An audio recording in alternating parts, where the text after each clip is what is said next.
job, Marco. No, you were right.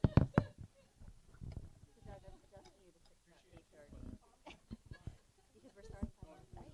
We're good. We're live. Oh, you don't.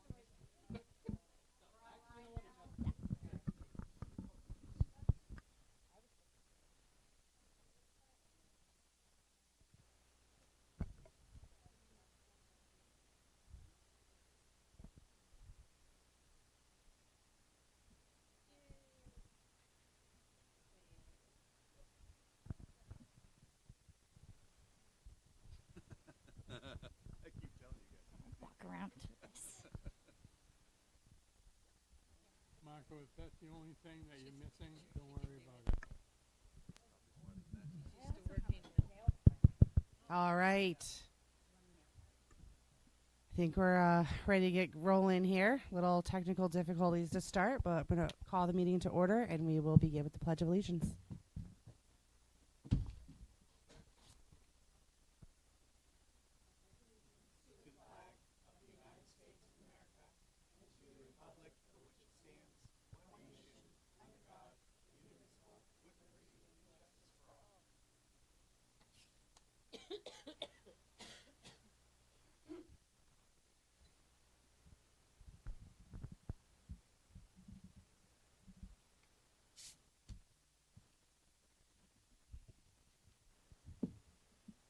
Any agenda adjustments this evening? I have none. One is just efficiency communications, and I just want to make sure that I mention something in that section. Okay. Oh, yes. Gotcha. Yep. All right. Moving on. 2.1 to approve the minutes of the September 24th, 2025 Board of Directors meeting. So moved. Second. Discussion. Seeing none. All those in favor?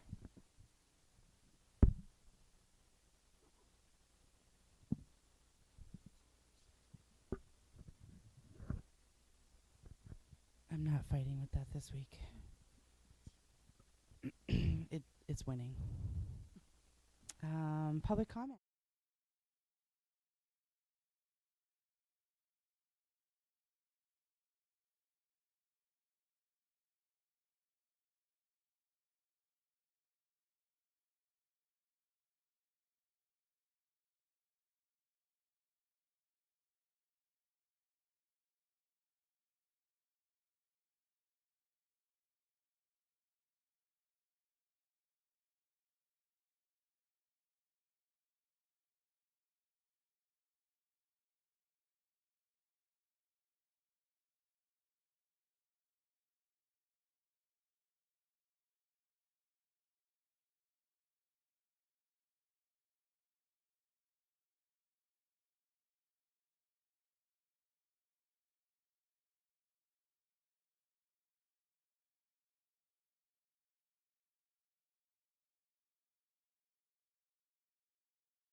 Agency, and just want to thank everybody in regards to that.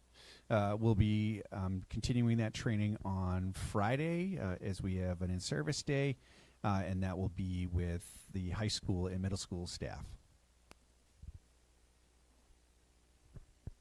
All right. Thank you.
15 mile per hour speed zone signs installed at each school.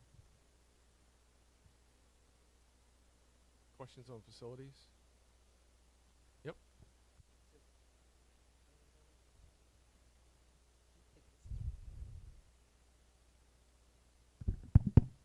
It's random, but I don't know when else to bring it up. I noticed at the high school, if you're going from, I don't know which direction you would say, I guess south, going up the road to the high school to Mhm. pull in, I keep seeing the buses. There's like the pavement and then the corner to turn into where the high school is. There's a divot that's pretty deep that the buses keep hitting. I see. So On the I just main- wanted to bring it up. On the main road or in the actual lot? As you're turning off the main road to go down to the high Yeah, school, yep, the, sure. the right there they keep hitting it. So Sure. I kind of wanted to bring that up. We do Yes. have some things on the radar as far as some potholes and stuff to fill in now Yeah. that we're hit fall. So, Yeah, yep. Thank you. Yeah, that's Appreciate it. Anything else? I also have an update regarding food service. I'd just like to highlight a few areas. Again, preventative maintenance. We've completed kitchen-related preventative maintenance to ensure the kitchen equipment runs well, such as the annual hood inspections, equipment maintenance to ovens, dishwashers, stoves, along with cooler and freezer maintenance to mitigate some repairs. For upgrades, we purchased a new 2-door true freezer with a 7-year warranty for the middle school, as the previous one was beyond its useful life. On the meals end of things, we served over 16,000 lunch meals and over 9,000 breakfast meals in September. Part of those meals included several deliveries from local apples and produce from Native Maine and Willow Farms. Cantaloupe and fresh lettuce were a highlight for September. That's it. Questions? All right. Thank you. Justin Kelleher, Special Education Director. All right. Hi, everyone. Just want to give you a quick update on the CDS transition. So there's lots of moving parts. It's quite a big undertaking, but it's going very well so far. So as you know, last meeting we approved Jess Ritz as our early childhood special ed coordinator and teacher. She's been quite busy. Just some bullet points of the things she's been working on. She's been connecting with families, registering students, establishing services for students based on their IEPs, reviewing IEPs, a lot of connecting with outside programs and providers. She's been observing students, developing plans, working regularly with the CDS and the DOE to ensure a smooth transition, and attending cohort meetings with the DOE and other districts. So lots going on, but it's going really well. So just an update on the numbers, a little bit different than I reported out last time. So we have a total of 24 4-year-olds that we're working with right now with IEPs, including referrals. So 9 students qualified as speech only, 13 are receiving speech services, and all of those services are currently going on, which is great. The number of students receiving special design instruction in our pre-K right now is currently 4. We're looking to increase that number once we get a chance to observe some students in the programs that they're currently in and just see if it's a good fit. We're currently serving 7 students in placements. These placements were set up before we took over the transition, so didn't want to disrupt those, but if it makes sense to pull some more kids in, we will. As I mentioned again, 4 kids in Child Find, and there's only 1 student currently not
Does anybody have any questions? Gina, with the new bus garage, what's the plan for plowing and sanding that area? Have we looked into that yet? So that is going to go. This is what we talked about over the summer was the same with the buildings, but we haven't fully figured that out, I guess you could say. But that is something that we will have to do. Okay. We'll be responsible And for. the other thing was that I'm not sure if the state had passed a law, maybe Scott could tell me, about snow on top of vehicles. I know trucks were exempt, right? No, they weren't? So what's our plan for getting snow off the top of our vehicles? So we have used roof rakes in the past. My plan when we know that a storm is coming is to have Matt pile them all into the garage, as many as we can. We've had 6 buses in there now, Oh, okay. which is more than drivers that go there every day to get their bus, because most of them take them home. But all of them who take their buses home have a roof rake that's provided, and they usually, if it's a weekend storm or if they know we're going to have school the next day and it's covered in snow, they're very good about it, and they know. I know they're kind of rounded, but they Yeah. do have the exits on top. They kind Yep. of lock the Yeah, snow. so there is a section down the center that a lot of times it kind of creates these like squares, if you will, that do sometimes ice up, but the drivers do their best to get all of that off. But yeah, our plan is to pile as many as we can fit into the garage, so that way we can just roll them out. Yeah. As long as you're not behind the bus or the truck. Yeah. I was going to ask you, Scott. So, like, I didn't realize that was a law. Okay. And so, obviously, with your trucking background, is that similar? What you guys would do? I mean, not driving fast, but raking roofs.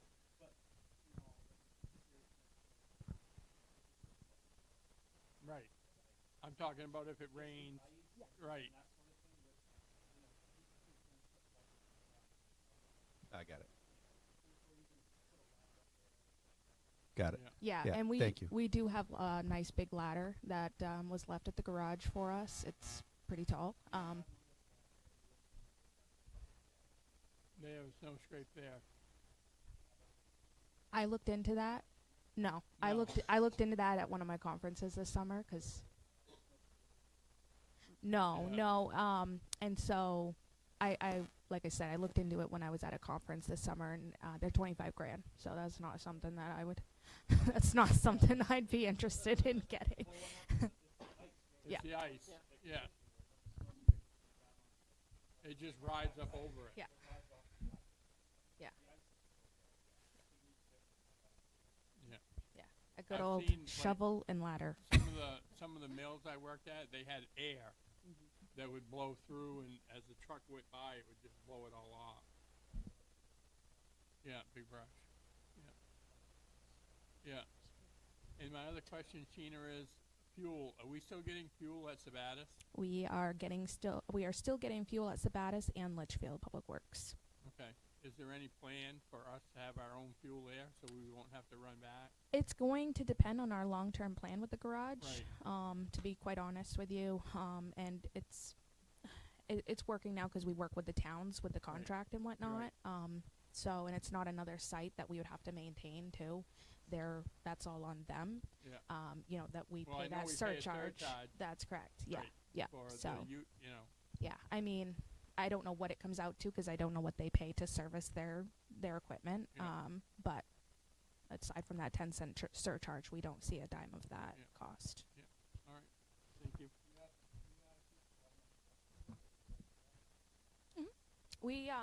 We actually have 3 of those. Yep. So we go through one of those maybe once a month, I want to say.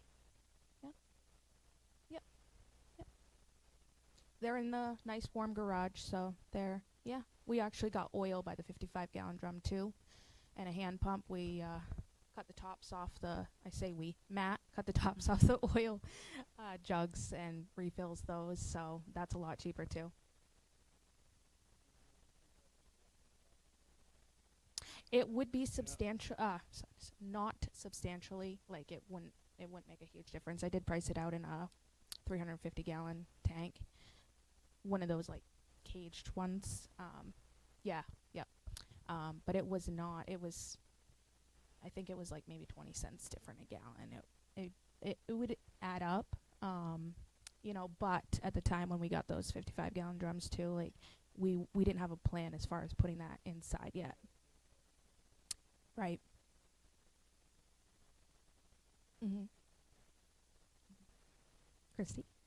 Bus rate question for Yeah. Wednesday. So Yeah. I saw the push notification that there was going to be a special Wednesday run. It hasn't shown up for me, at least. I don't know if that was the case for other parents today. Before I was able to follow it on the PM, Yep. and I couldn't do that today. So I don't know if it was a yellow bus issue or if it was Okay. across the board. So just as I'll check on that for you FYI. specifically, Okay. because I haven't heard that other parents haven't seen it. What I did was I copied all the runs over, so I'm curious. yeah, I have it for purple.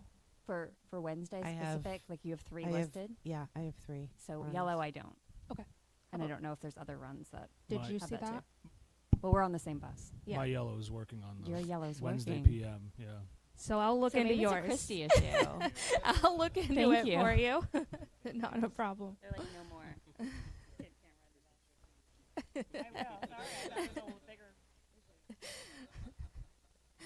Any other questions?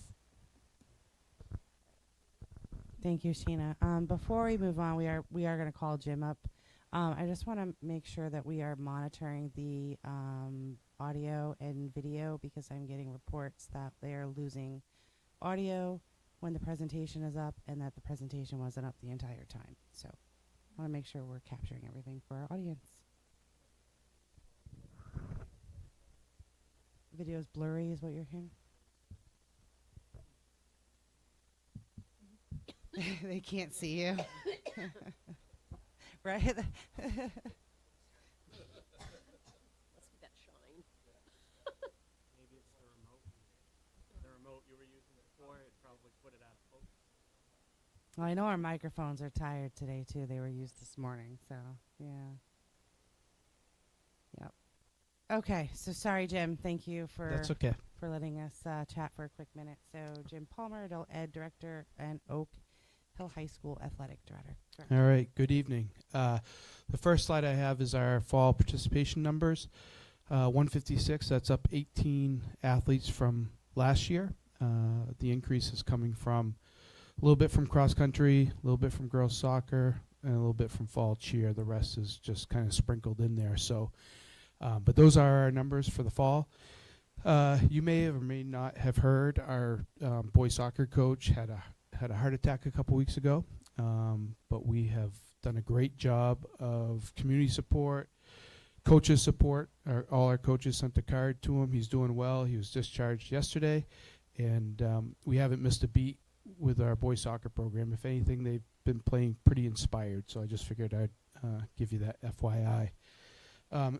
We're getting close to playoff time now, so boys soccer and football are in. Will be in the playoffs, probably hosting, which is good. Girls soccer and field hockey are on the outside looking in, and cross country and golf are individuals. So we'll see how they do. Golf is done. We did not have anybody qualify, but we did have a good season. And then cross country, we have our qualifying meet in a couple weeks. So a couple highlights. We did receive, I got notification yesterday that we did receive the Sportsmanship Award for golf again. So our athletes will go to the States Golf Class C if they can pull enough together and get the banner there. Regardless, we'll do something at the school for them. And I think last year we had them come here, so we could do that as well. But that's pretty impressive to get it 2 years in a row. The second piece is Varsity Club Award. We had Braden New recognized. They did a piece on New Center, Maine, which I felt was a really good piece. Braden did a great job speaking in that. That's the link if you want to click on it. It's a 2-3 minute video, but it was a nice piece for Oak Hill Athletics. Shout outs to transportation and the custodian staffs.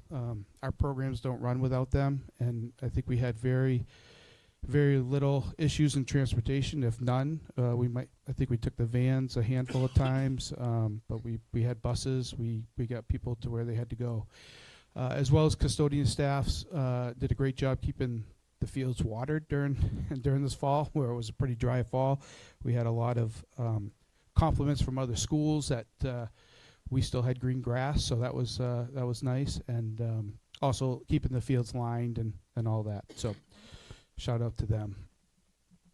And then adult education, some of the class offerings, some of our regular class offerings, the driver's ed, CPR. We've already done a CPR first aid training. We've done 6 or 7 substitute trainings. We have a pretty high influx, which is pretty common at the beginning of the school year, of high-set students. One of the things that's not common is we retain 2 high school diploma students from last year. It's always hard to get them to come back with the break, but we have 2 that came back. Some of the new offerings, we're looking at chair yoga, a Medicare Social Security workshop, and some holiday craft classes. I think that's it. Yeah. Where do we stand with the sportsmanship thing that we dealt with last year, Jim? So we have ordered posters to put up at the schools. It's the one that I brought to the board last year, so we'll put those up. We didn't put them up in the fall, but we'll have them up for basketball games. Okay, thank you. We've had great crowds so far. Yeah.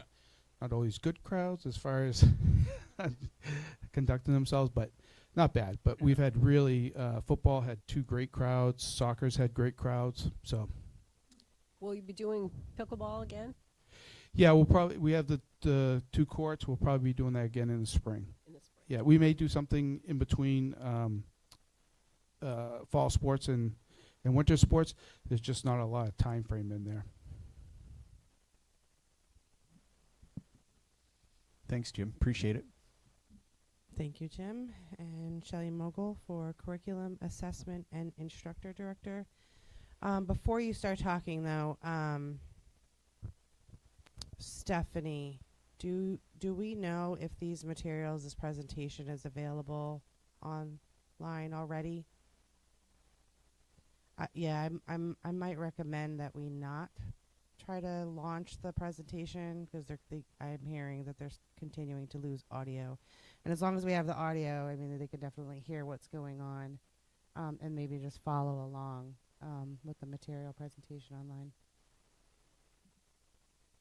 All right, sorry, Shelley. No problem. Thank you.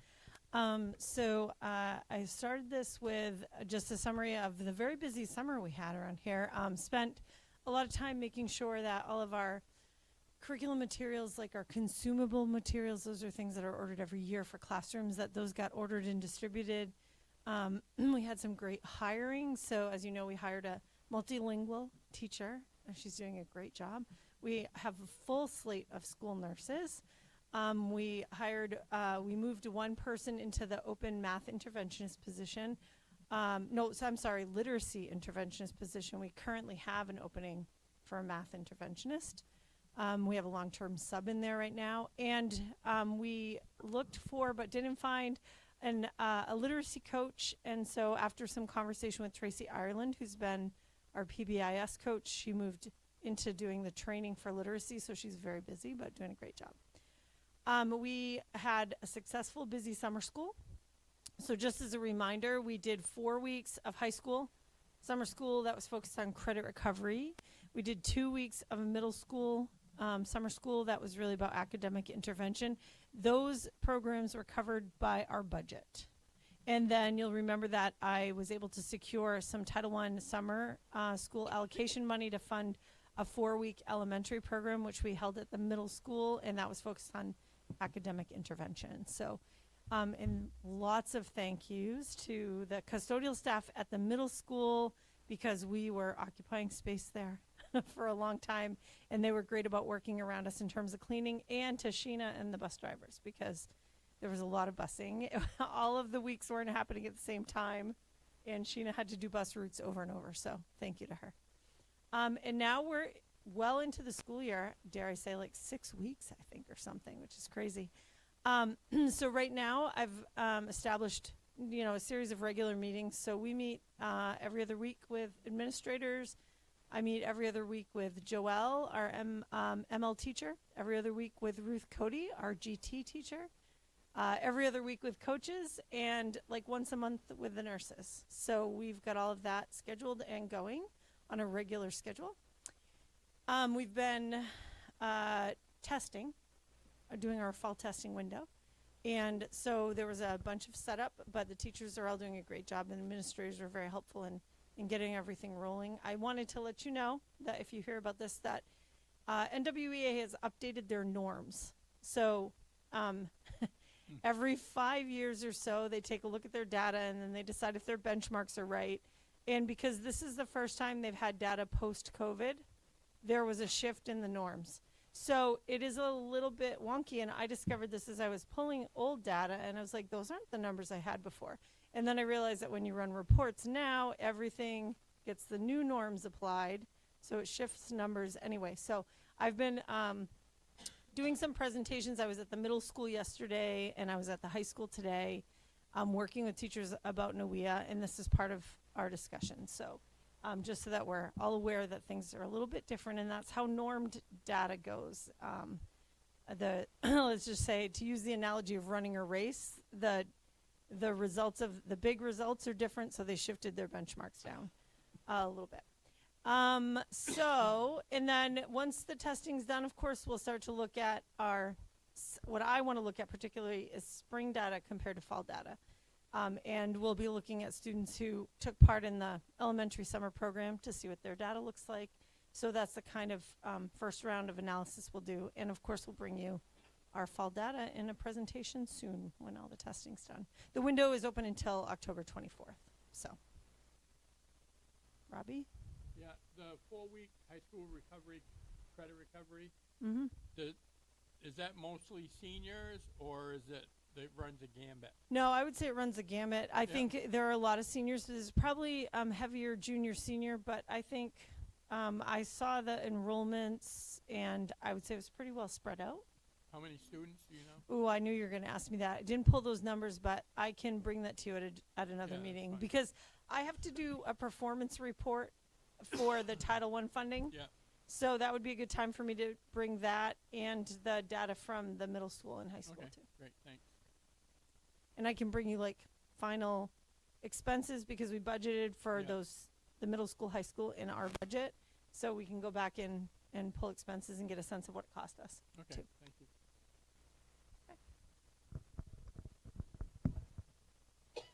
All right, thank you, Shelley.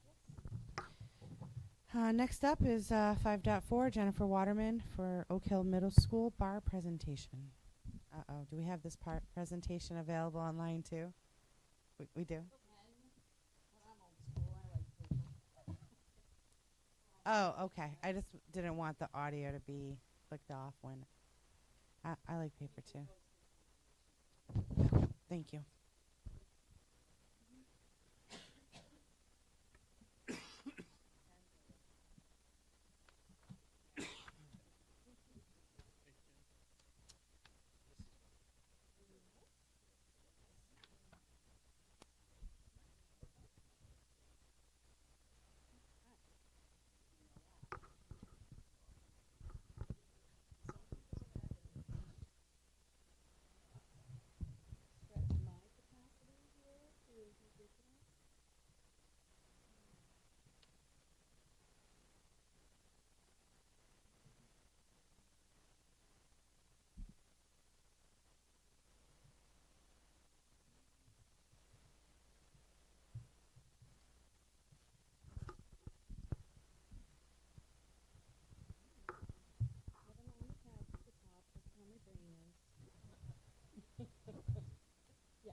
On? Yeah. Thank you, everyone, for having me. Jen Waterman, school counselor at Oak Hill Middle School, and I'm also the school-wide bar coordinator for the middle school, 5th through 8th grade.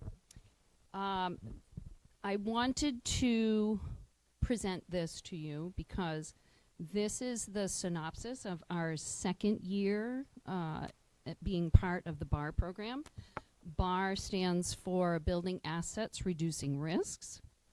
we have started into our third year. But I thought this was really valuable information for all of you to see, for all of the good things that this program does, for our amazing staff as they continue to work really hard foundationally in working this program. So, let's see. Let's slide this up a little bit so you can see the bottom. So as we said here, when we started BAR back in October, pretty much, of 2023, the administrator at the time, Amy St. Pierre, said, we're going to go slow to go fast. And that's really what we did. Going slow to build the foundational pieces, which there are 8 components to BAR. As you can see, how we have done over the last 2 years, we have all of the pieces that are working.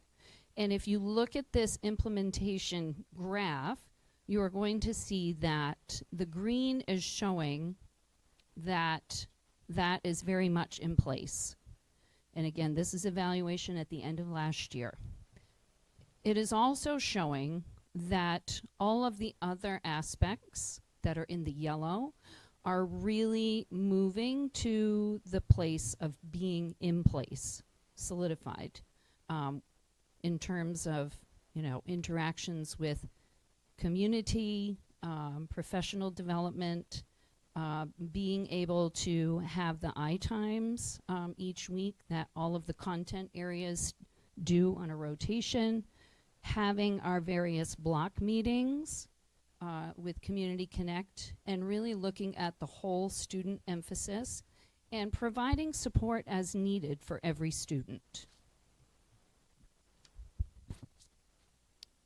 So, any questions about that?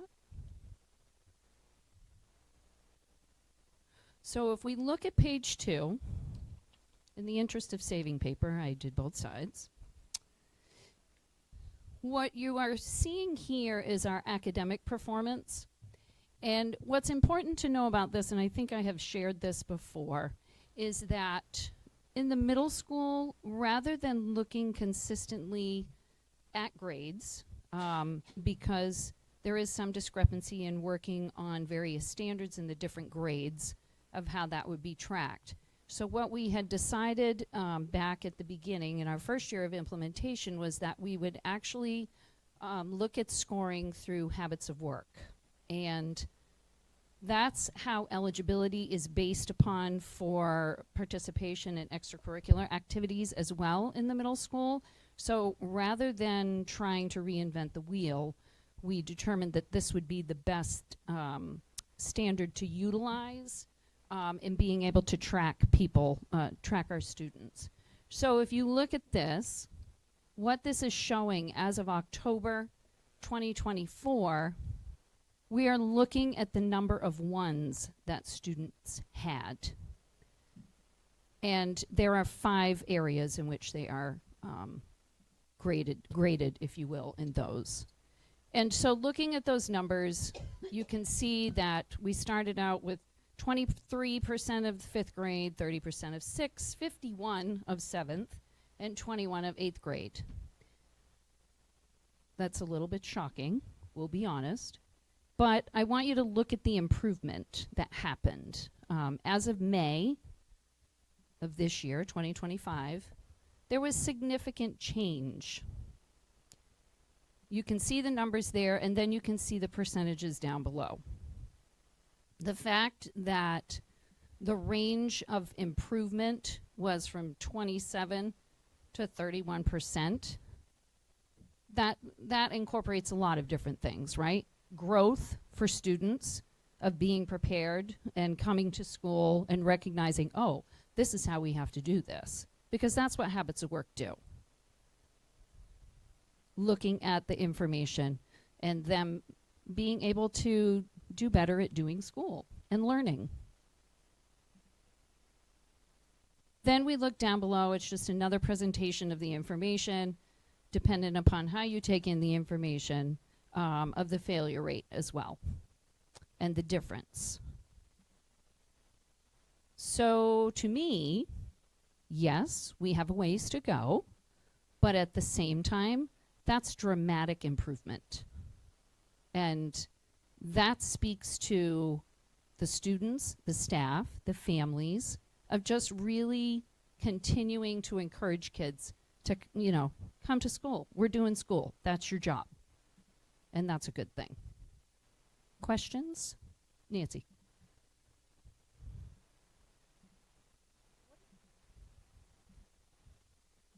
Considered an acceptable rate? What are we striving to hit for numbers there?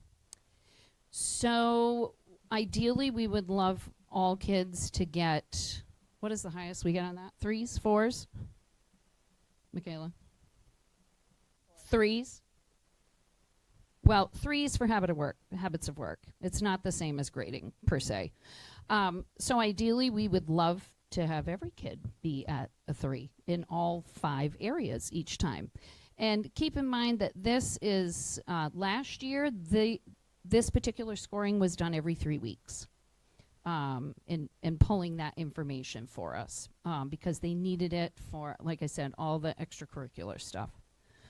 This year, the schedule is a little bit different. But ideally, we would love to have everybody.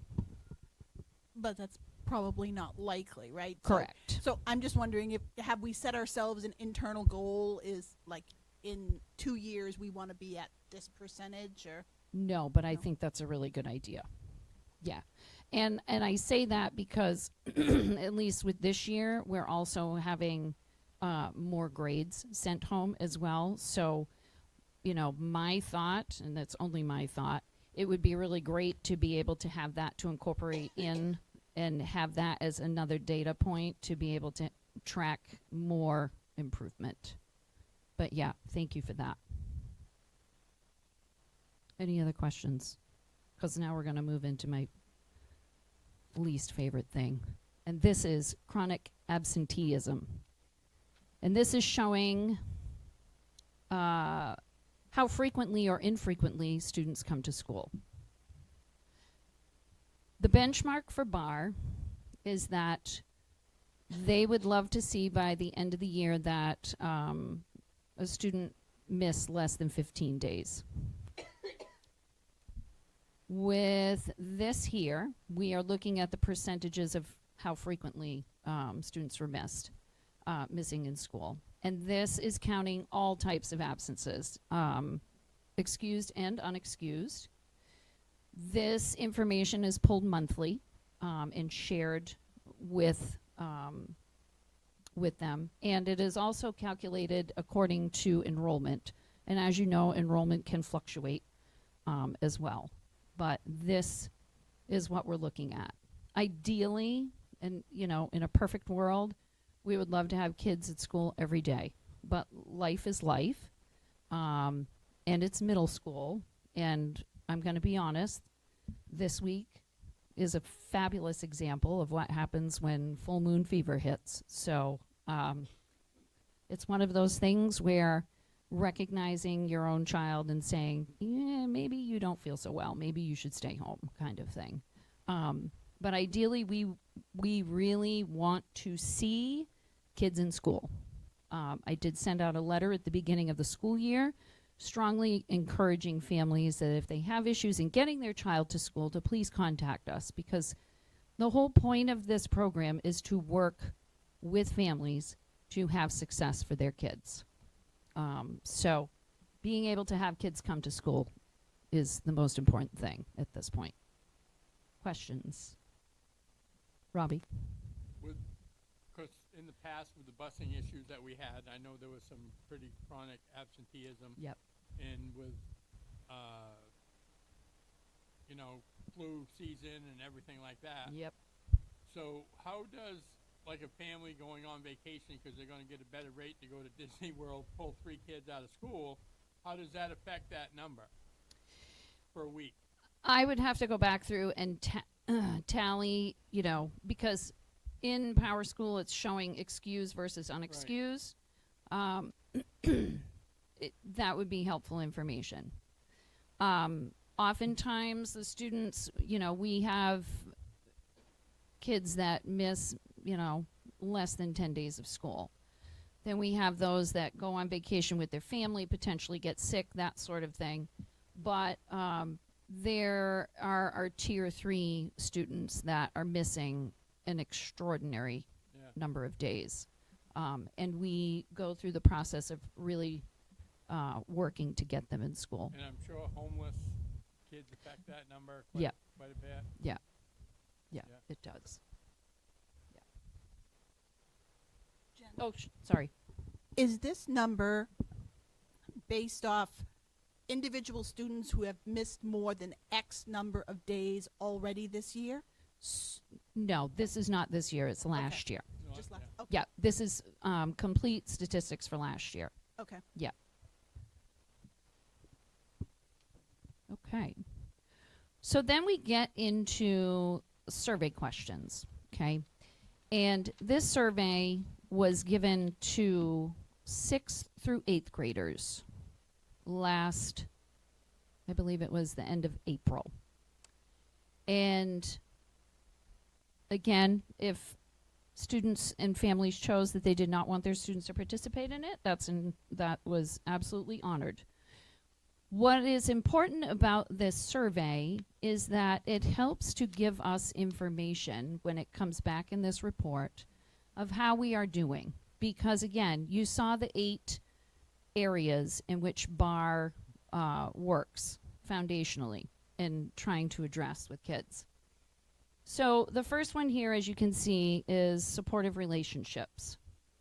And looking, I don't feel the need to go through these. I gave you a copy and you can look at this. But what I want you to see is that overall, kids are feeling like the adults in school listen to them, are there for them, are there to kind of check in with them and be like, hey, how's it going today?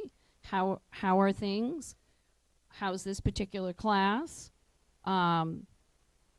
It also speaks to the fact of involvement of, having teachers attend sporting events, extracurricular events to see, to watch the kids and to support them.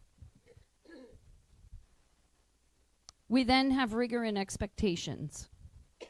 And in looking at these numbers, I feel like this speaks volumes of the kids' perception of the expectations that the teachers have of them. And that is good. We want kids to feel like, yeah, my teacher expects me to be prepared, to come in, and they are pushing me to do my very best.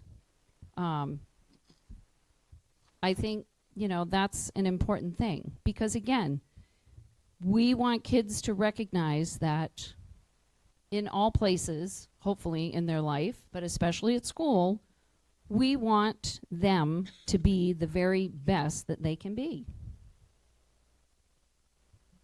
The next is school engagement. Again, am I excited to go to class? Is class holding my attention? Do I ask questions when I don't understand something? And again, this is 6th through 8th grade students sharing this information. It's important. The next one, though, is one of my areas of concern, I'm going to be honest, is school climate. When we look at the ones that speak very loudly to me, students at this school get along well with each other. 52.4%. And then the next one, at this school, students work on listening to others to understand what they are trying to say. Part of this is developmental because middle school, 5th through 8th grade, all things, kids are very egocentric. That is where their brain is in terms of development. That is not unusual. However, to me, what this is saying is, where can we get them to recognize that every kid matters, that their connections with their peers matter, and that you're building a community? And that's a huge part of what the iTimes provide in all the different classes. It's a huge part of the relationship building, peer to peer and teacher to peer and teacher to teacher. Being able to see that. And I would love to see these numbers begin to shift in a positive direction. And again, this is a snapshot. This tells us how kids are feeling with things. And we, it's for the kids. So we have to look at, okay, what do we have to start to do? We then have our future orientation, to think about what are we doing after school? What do I want to be when I grow up? I don't know. I mean, we're all adults. We're probably all still asking that question some days. But again, these are middle school kids. And, I've worked with middle school and high school. I'm going to be honest, there are some high school kids that don't land on what they want to do until the spring of their senior year. It's all in how they develop and what they're exposed to and what they get excited about. And so we need to try and support that. Middle school, it's hard. Kids are, their brains are doing all sorts of stuff. So they're lucky if they can remember to eat breakfast when they come to school some days. It's just how it is. The next one is a really big one, self-efficacy. And I say this because I wanted to look up. We have all of these words and we say all of these things and we go, oh, yeah, whatever. What is that? Self-efficacy is a person's belief in their own ability to succeed in specific situations or to accomplish a particular task, equivalent to confidence. When I look at these numbers, this is the other area that I really want to have kids grow, because middle school is such a challenging time for kids trying to figure things out for themselves. Never mind all of the other influences. When we all grew up, it was very different than how it is now. For them to have some resilience, to stretch, to recognize that they can take risks and do things, and that they have people who are cheering them on and saying to them, you know what? It's okay if you make a mistake. That's how we learn. This is an area of focus that I think is really important, because we see kids every day. I can't do that. Really? Have you tried? No, I just know I can't do it. Okay.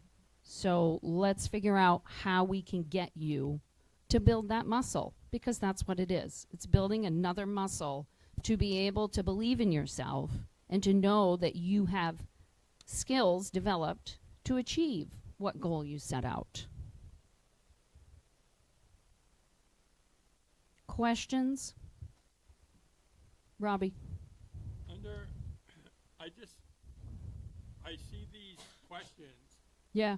And the first few groups of questions that you asked were basically how students feel about their teachers, whether they believe in them or not. Right. But I don't see that in the school climate, in the efficacy, Yeah. piece.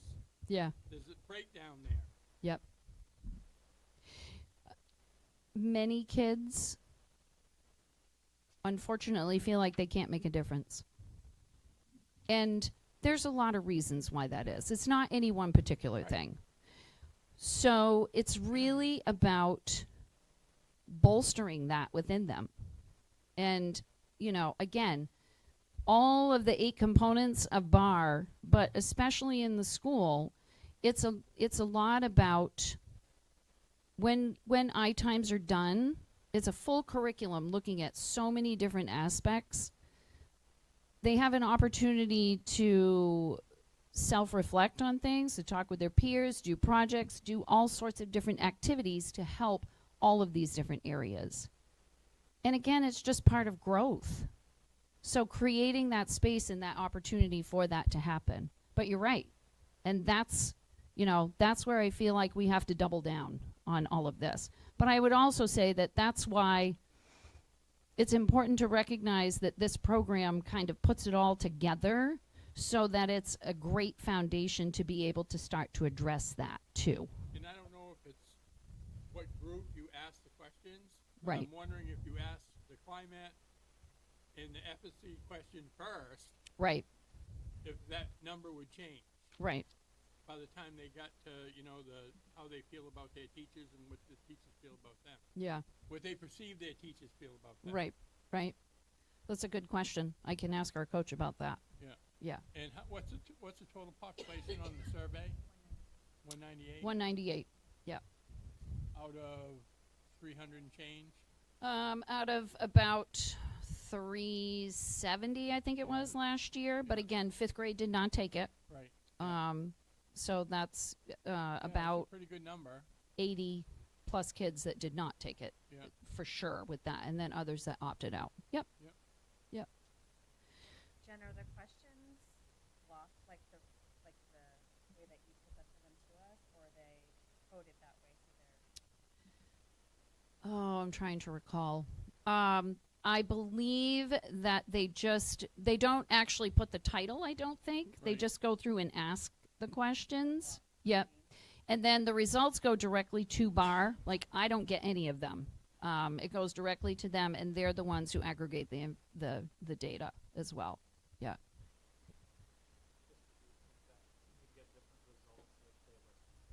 sorry? Do you think you'd see different results if they were mixed? Potentially. I Yeah. mean, when you think about 6th, 7th, and 8th graders, if you're asking a question that sounds very similar Yeah. multiple times in a row, which They answer the these same do, way. they're Yeah. they get fatigued and Yeah. they're just like, Yeah. okay, I'm gonna give it a 2. Well, Right. that goes to my point about where Right. you ask the Yep. question, Yeah, and I'm guessing, and I don't want to get into the weeds of this, but like some of these pieces, like this is just a snapshot of an Yeah. assessment, right? So like as this program is being delivered on the daily, our teachers are getting like real time feedback. So I would be interested to know if the building teachers and the students feel like this is accurate of how their experience is versus like I think this is just one part of it, and I know that's what you're doing, Right. But Right. yeah, it's hard to say, Scott, but like Right. think about the surveys that you've taken as adult. If they're asking you the same question but they changed like 2 words of it, you get annoyed with it, and then you don't really. Right. Yeah, that's a good question. I also think about too, I had students take this right before April break because the window the window of this was the month of April, and between all of the other testing that seemed to be going on and different sorts of things, I was like, oh my gosh, like we have April break and then I'm going to have 2 days and I don't want to try and cram that in when we get back. So I did it like the first part of April within the first 2 weeks. So whether that contributes to the answers, well, it probably does a little bit. Yeah. The last part is the survey of the teachers. And we had 18 teachers participate in this aspect. And I thought it was quite interesting. Some of the teachers commented about this as well. Many of them, the team, so when we function with this, we do it in grade teams every time we have meetings and discussing kids and all of the things. And some of the teams have been together for a very long time. So they're reasonably effective in working with each other. They know each other very well, which to me speaks to, being on a bar team has increased my job satisfaction 33%. And I asked them to be honest with me afterwards when we were looking at this. They're like, we're already on a team and we already work together. And I'm like, okay, like I get that. So I just find this interesting information again, to kind of see where they're at. This also speaks to the level of buy-in with the entire staff as well, and how effectively the program is run. And I would say overall, our staff really does an amazing job with this program. Because again, we're not reinventing the wheel. We're doing all the things that we usually do. We're just tracking the information so that we can be more effective with it. Bless you. The last thing that I want to just kind of throw in with all of this, as we're looking at self-efficacy and basically how do kids develop and have that inner sort of strength to be able to continue through school and do well and persevere. A couple of books that are my absolute favorites that I would recommend that everybody get. One of them is How to Raise an Adult by Julie Lythcott-Hames.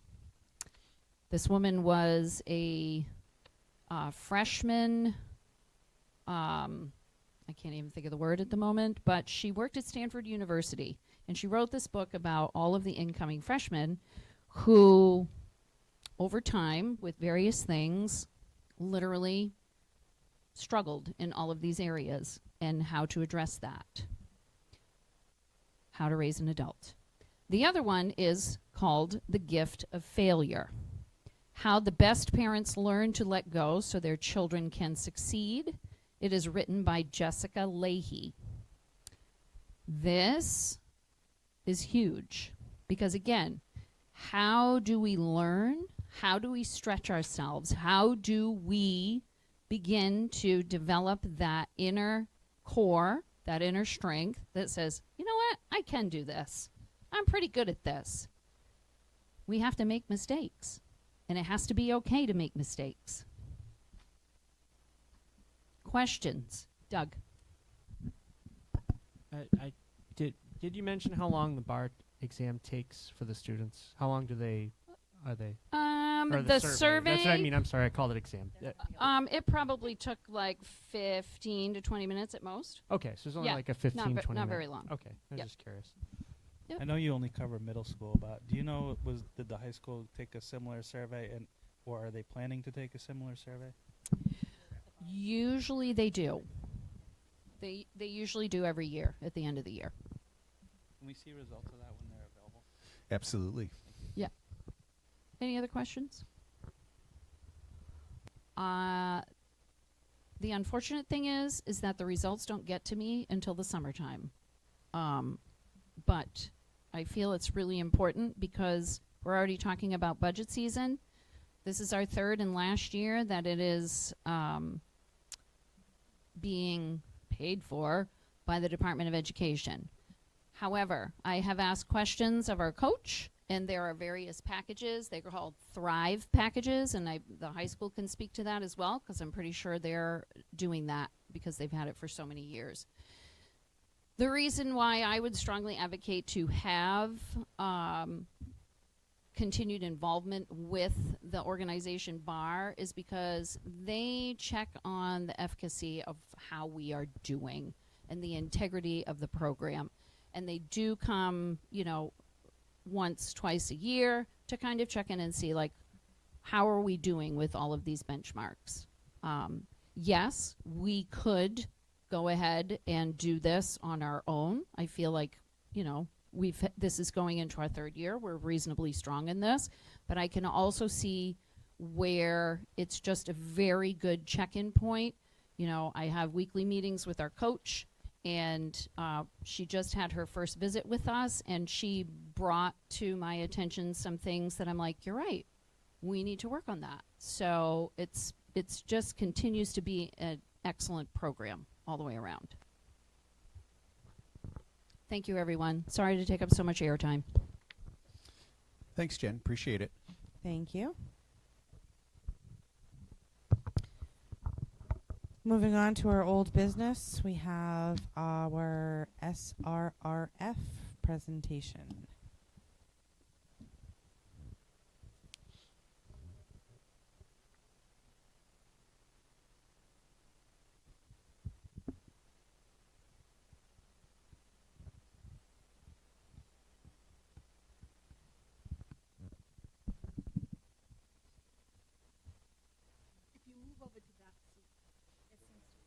Over to the hot seat.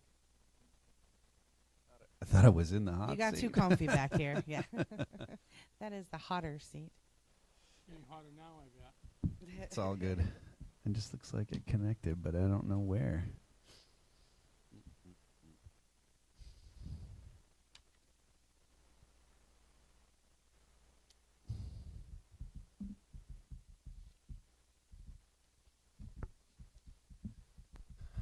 Help is on the way. That's okay. I can move over here if need be. It's not a problem. I don't think that'll do the trick. I think Scott was joking.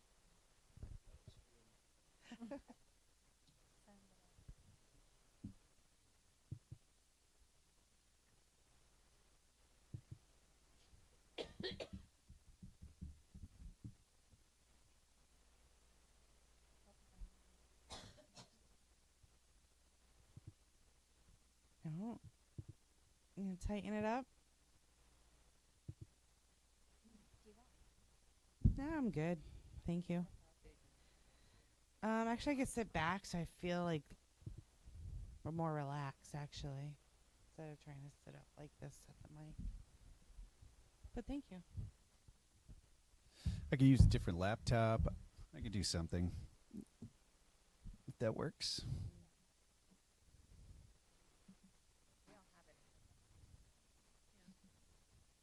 You do have it in front of you. Yeah. I guess I can do it that way. If that's okay with everybody. Apologies for people in the seats who won't be able to see this presentation. So I'll do the best I can to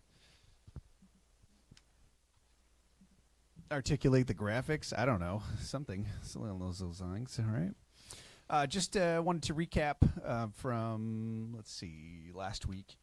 Just a couple of different things that we've been working on with SRRF funds. And so we did the same presentation, Sam and I and Sean, just to talk a little bit about, these options that we have in front of us. And we talked about it at Finance and Facilities. So just want to make sure that the entirety of the board is aware of this. So starting on slide number 2, which is the topics page, just to kind of give you an overview of what we'll be talking about, or I'll be talking about this evening. So why Libby Tozier and why SRRF, just a little history there, some follow-up questions that were asked by the board that I was able to get some answers. Did provide a lot of those in an email, I think, over the weekend, just so that people had that information prior to, but I want to make sure that I'm recapping that for you. The application capacity, and then also what our project options are. And then I do have a recommendation that you may or may not go with because it's your decision as a board. So we'll go ahead and kick it. All right, you guys ready? Here we go.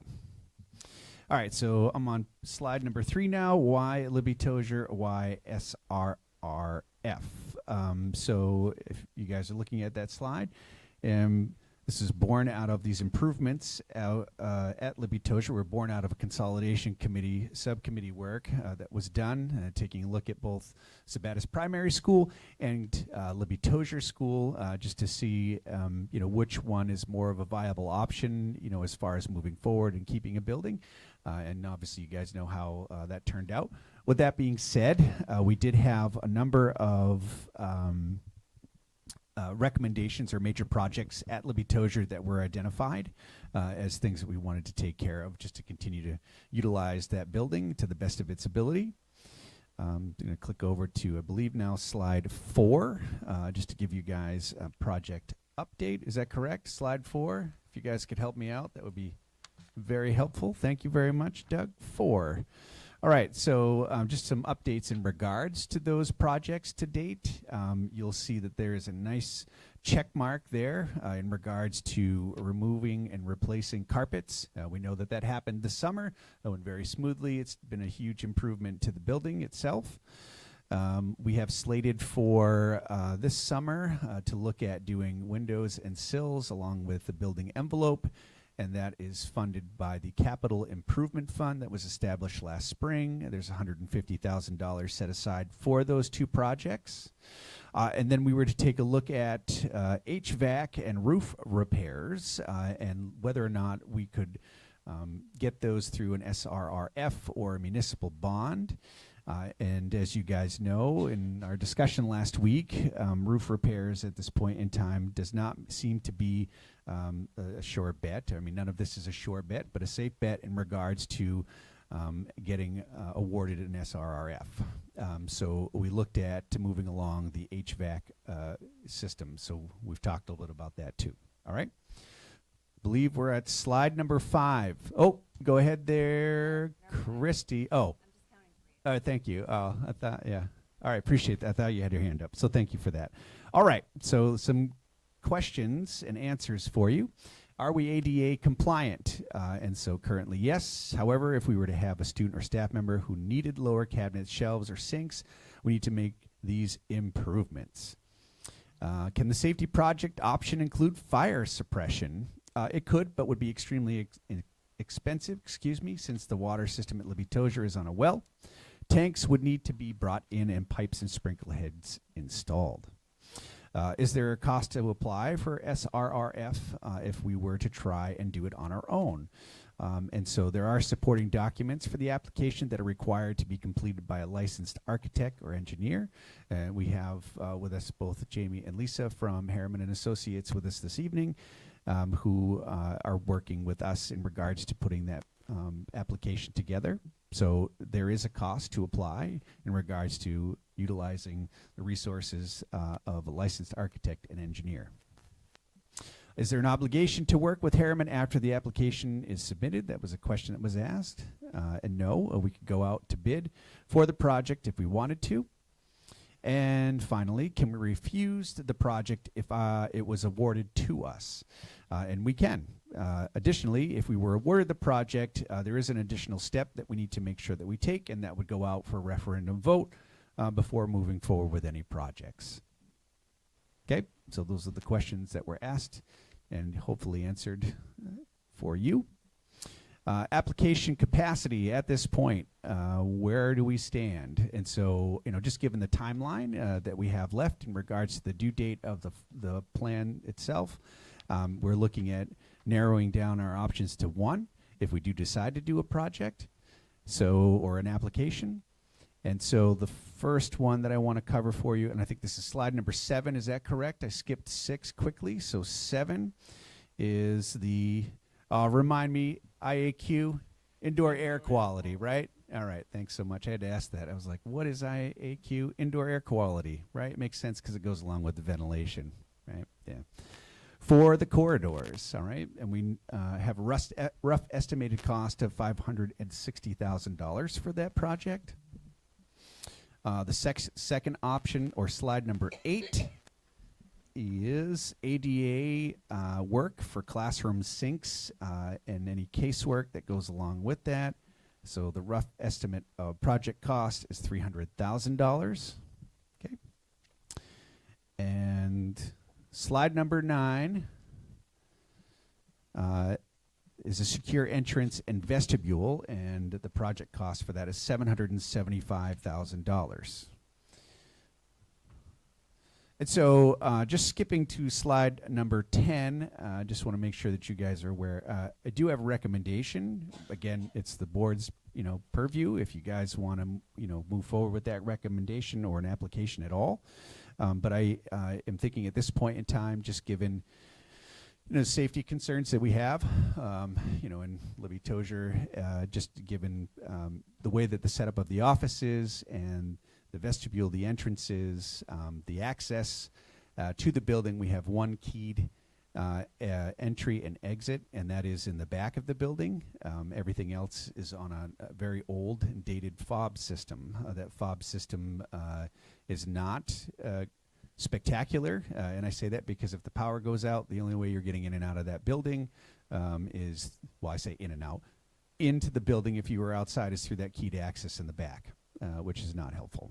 So I know that it's a lot of money, but just given the scope of the work and the fact that it is a percentage, and we talked a little bit about what that percentage would be, and correct me if I'm wrong, Sam, it would be a 60%, is that correct? 60% of the cost of the project would be ours, is that correct?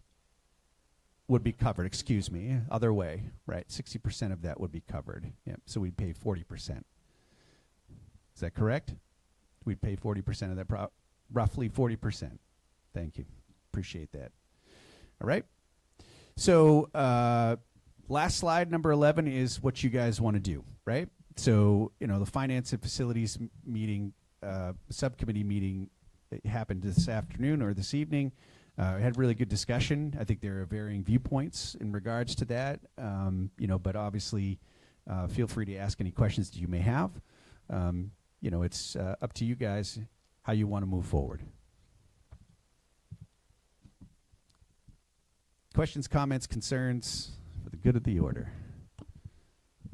I'll go first. The secure entrance and vestibule, I didn't ask this in the facility and finance committee meeting, but if we go ahead with this project, is what we're currently doing with the vestibule like a waste of what we did? Like, is there, because you had mentioned there'd actually have to be an addition put onto that.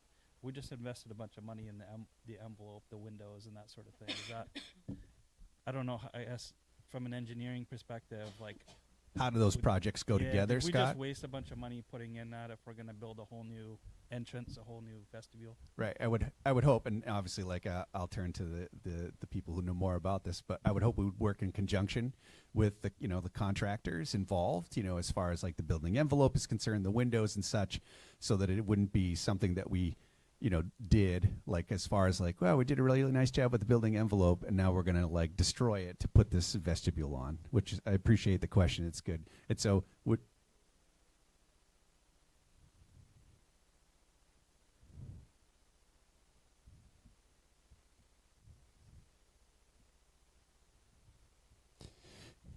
Do you guys want to? I'm sorry, I apologize. Do you guys mind coming to the microphone, just so that our public can hear you guys? I don't know if it's on, Jamie. Ah, great.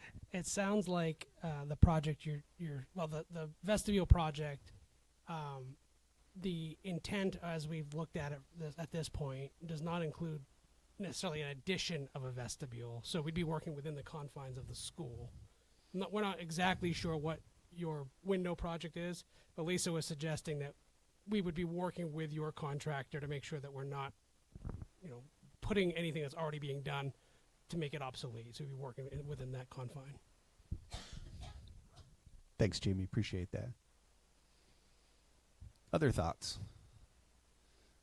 Where are people at? And it's okay. I mean, that's why we had a great discussion the last time around, which I truly appreciate. And I don't feel like you can't say something. It's important to get your feelings out and talk about, what's good.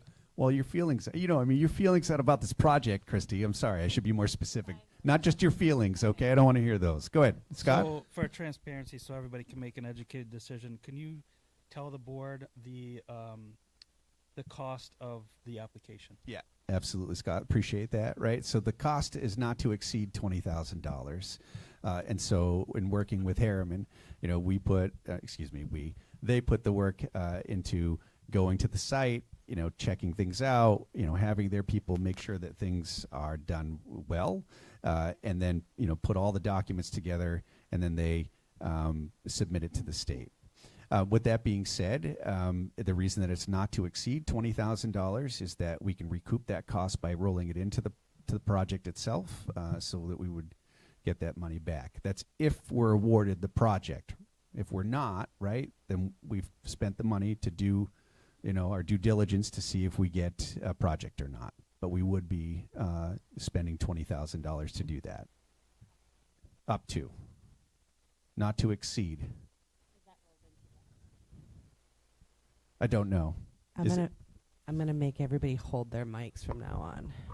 I'm sorry, Christy. My question no, was... we didn't hear Scott very well Oh. either. So, and then Nancy, and then Matt. My question was, is the $20,000 rolled into the estimate that was given to us? Go ahead. Yeah, so right now those estimates are a rough order of magnitude. Once we get the okay to go ahead with one of these applications, or if we do, we will have a more detailed cost, and we'll show you what those different fees are. The intent would be that we would roll in that $20,000 to the overall project cost. So it's not currently in this number? There is a soft cost in there, Mhm. which is at this point, with what we know about the scope, is a percentage of that. So we will be able to show you if it's exactly within that 775, or that number may go up or down as we refine things. Did everybody hear that? I just want to make sure, because mics work differently, so that mic's not picking up very well. Scott's is not picking up very well. Thank you for that. Oh, it keeps shutting off. Maybe need some batteries, huh? They were used Yeah. a lot this morning, so like I said, they're tired. They're tired. All right, go ahead, Nancy. is there a breakdown of that 775,000? So what are we actually getting for that? What is the expected work? Yep, I do have that. Yeah, so it was included.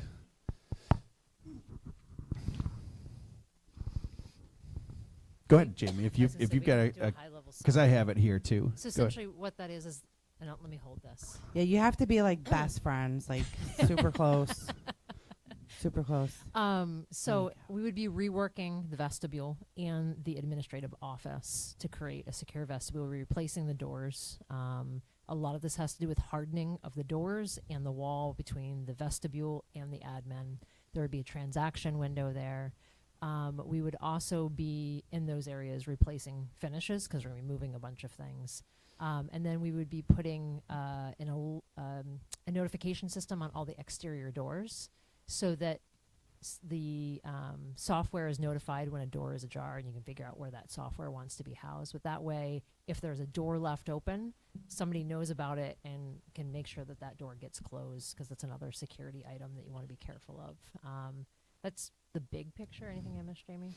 I'm just thinking about the card readers, right? Card so readers, like if yeah. you're, I don't know, Nancy, how familiar you are with the middle school right now, but it's like they have, we were able to get a grant a number of years ago, replaced all of our keys basically for the building. And so they use a card reader system to get in and out of the building, which is extremely helpful for security purposes, especially when we think about, you know, the age of some of our buildings. Just think about the high school in particular and how many people may have keys to the high school that we don't know about. And so with that being said, those cards can be issued to somebody to use, like let's say for rec purposes or whatever, for a certain time period. And then after that, it's no longer active. It's just another safety point. Yep. The other thing, too, is the door release between the two vestibules, so the admin has the ability to release the door from their position, as well as the AI phone that would be out front to be able to discuss, talk with the admin. We talked about video surveillance cameras. That was not included in this scope, and so that is not part of this scope. Right. It could be, yeah, if you want to add that, we could add that in. Matt, you had your hand up next. Just going back to the $20,000 application cost. Year to date, we've through this process of Harriman looking at the building, we've spent $8,500. Is that correct? That's correct. Of that 20,000. So yes, and I do want to apologize. I mean, I'll publicly say it. Apologize, right? And I apologize to both Jamie and Lisa at the last meeting. I did not recall that we were under contract. I mean, I just thought that they were meeting out of the goodness of their heart more than anything else. But I truly apologize. It's one of those things where, a contract is signed. I didn't sign that contract, but these people showed up. They're really nice. They work with us on that. So I own that. I'm only asking just so the other board members know. No, I appreciate it. Yeah. And I say that only because I want all the board members to know that too. Go ahead, Doug. I mean, that came up at the subcommittee. I do think it's important for all the board members and anybody that's watching the video to be aware that part of that 8,500 did help us to confirm through a structural engineer that the roof at Libby Tozier is sound enough that we don't waste our time doing an SRRF for something that we wouldn't get for the roof. So some of that money did prove fruitful as well. So I think that just in case there are people that are listening, that some of it was, just to give the whole picture. Thank you, Doug. So that was actually a question that I had, Doug. Yeah. So do we know when we think we're going to have to replace that roof? Hey, can you guys tell us when He's a roof passing needs to be that ball replaced? real quick. Your specific roof, I think your facilities would be best to speak to. However, there's a life expectancy usually on a roof of about 30 years. So that's what you want to watch is the life expectancy. I think yours is at or near that. No, it's 40. So you're over that. So it's someone mentioned in the earlier meeting that there's no leaks and things like that, so it's still functioning. But you definitely need to be aware that it's past that useful life, so you need to be budgeting for a replacement. Yeah. To be clear, there's no observed leaks. There is a roof built above the existing roof, and so there's no access into that cavity to actually see whether there's potential leaking happening, but it's not making its way down to the inside of the school building. That at least we have been notified of. I'm looking at Jan. What, now. what was mentioned also It was is. the structural engineer investigated the roof because you said that it needed to be investigated to see if it could hold the insulation addition on top, and that's what kind of helped lead into confirming that the roof structurally was more sound, right? So let me somewhat, yeah. Okay, So just- essentially, in order to qualify for an SRF for a roof project, it needs to have structural upgrades as part of that application. And so what we look at is if we were to take your roof off, replace it with new roofing, per code, we need to increase the insulation. But because you have that ballasted roof up there, it's already carrying quite a bit of weight. And therefore, it was determined that to replace the roof and put the additional insulation required by code, you would not need to do structural upgrades. Therefore, you wouldn't qualify for an the SRF SRF, grant for your roof project. Yeah, I should have had you say that all at the beginning instead of trying to paraphrase, because That's okay. Go for it, Scott. So our superintendent has recommended the secure entrance and vestibule, but in your expert opinion, is this the highest propensity of approval project, or do you feel like one of the other projects has a better chance of getting funded? Yeah, and Scott, it's an excellent question, right? Yeah, no, it's a great question. So what we are seeing that has been approved in the past couple cycles, we actually asked the DOE to send us all the approved applications in the past 2 years. What we are seeing is indoor air quality, ADA, safety and security. Those are the ones that we see. So if you're in one of those buckets and you have a strong application, I should say, those are the ones that we're seeing approved. We do, with indoor air quality, we have to have some level of documentation that there are issues with the indoor air quality to make it as strong as possible for the application. The safety and security, we can make a case with how it's laid out now that their improvements would be beneficial. And Did what I answer your question? So there's any one of those categories I feel like has the potential They to all have a pass. strong Correct. Yep. ability. Okay.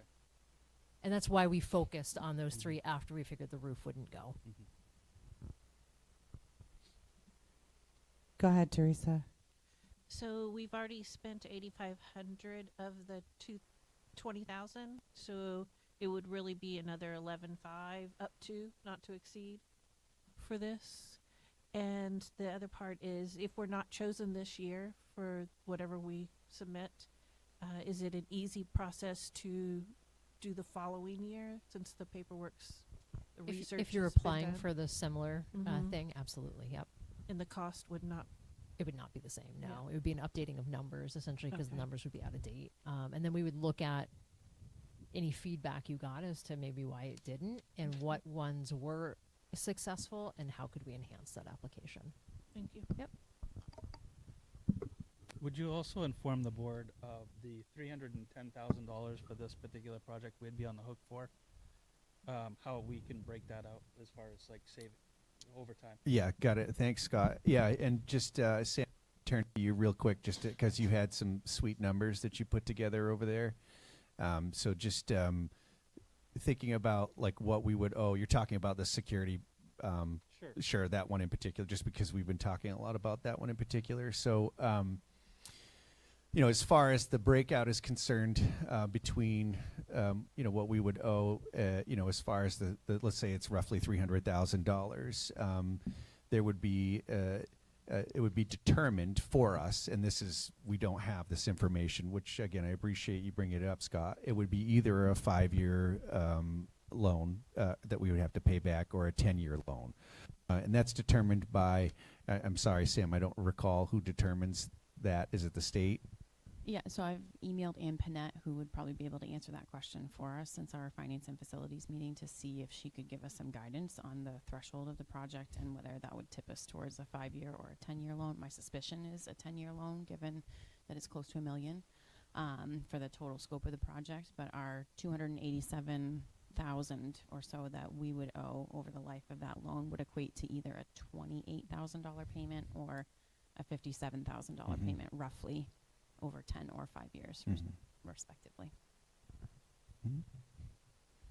And I mean, obviously, we could crunch those numbers for you, you know, with the other projects, if you're interested in hearing that too, just to get an idea. They're crunched, if you want. Sam, why don't you take it away?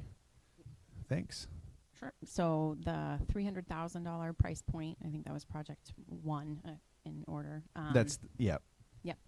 So our share of that, based on our FY26 state share in the funding formula, would be $111,000 roughly. That one, if it was over 10 years, would be an $11,000 payment. Over 5, roughly a $22,000 payment.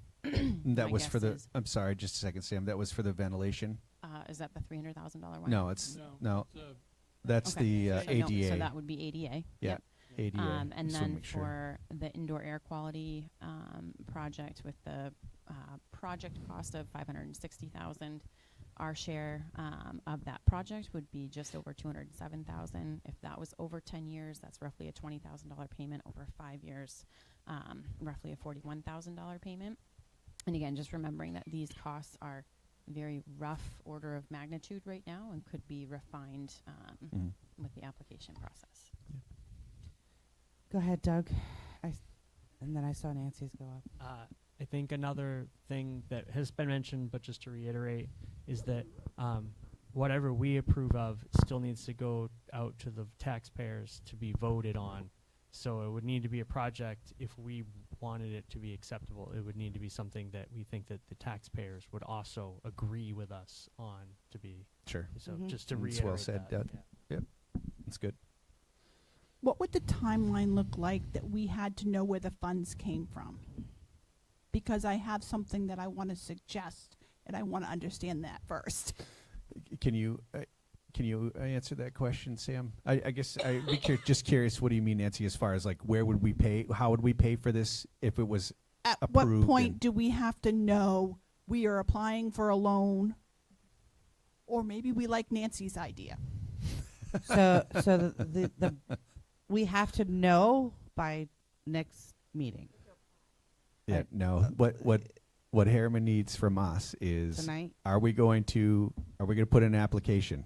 And Right. What I'm asking is, we apply, we get it, we get approved. At what point do we have to apply for that loan or make a decision that we're moving forward 6 with it? months from the date of notification of the award.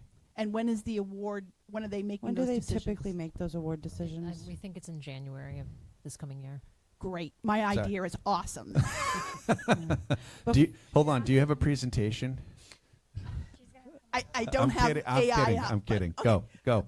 So my question or suggestion is, if we think and try to be thoughtful about how we spend our money, and I think about what we had left over last year that we used for other projects, could we potentially pay for this out of overage from our budget?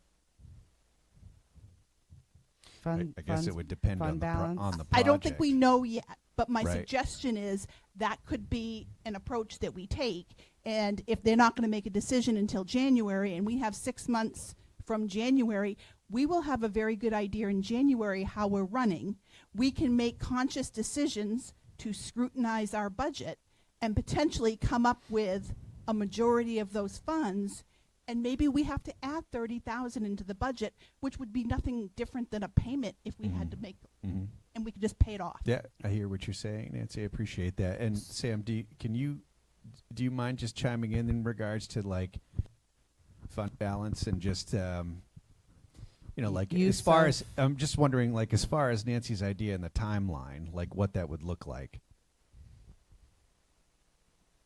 Well, that's a lot to process off the cuff, Oh. right? I mean, my initial gut reaction is that if you're going to move forward and apply and receive the funds, then you would accept the funds and do the project, because it's a zero interest loan and our state share is covered by the state, and so we're only paying over the life Aye. of that loan for the percent. So if you wanted to use remaining funds at the end of the year, then other priority projects could be paid for in the same manner, but putting, exercising this as an opportunity to receive state funds to go towards some deferred maintenance that we've identified has been an issue over the past few years. So if you want to save and spend year-end monies on other projects, I wouldn't necessarily derail the SRF process.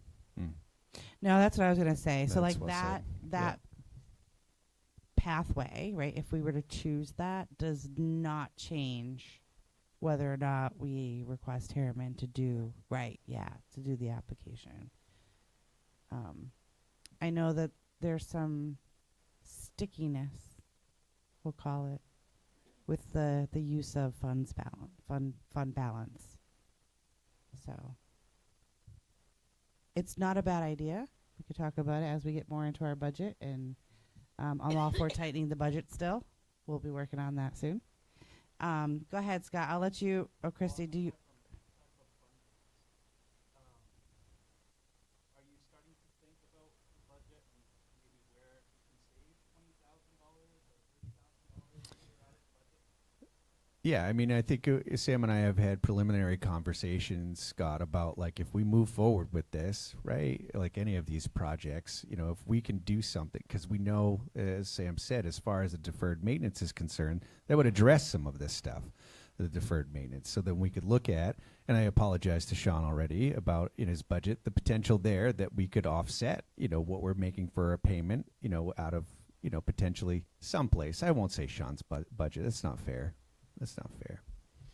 Christy, were you going to say something? I think I'm going to get discussion to close here. Yeah, We're I at mean, 8:15 I here. just think as just a point for consideration, remembering that Libby Tozier was not built to just house kindergarten and first grade. So you have your littlest learners in a building that does not have adequate security to today's standards. So, Marco, your recommendation of a secured entrance and vestibule, I think, is the right one.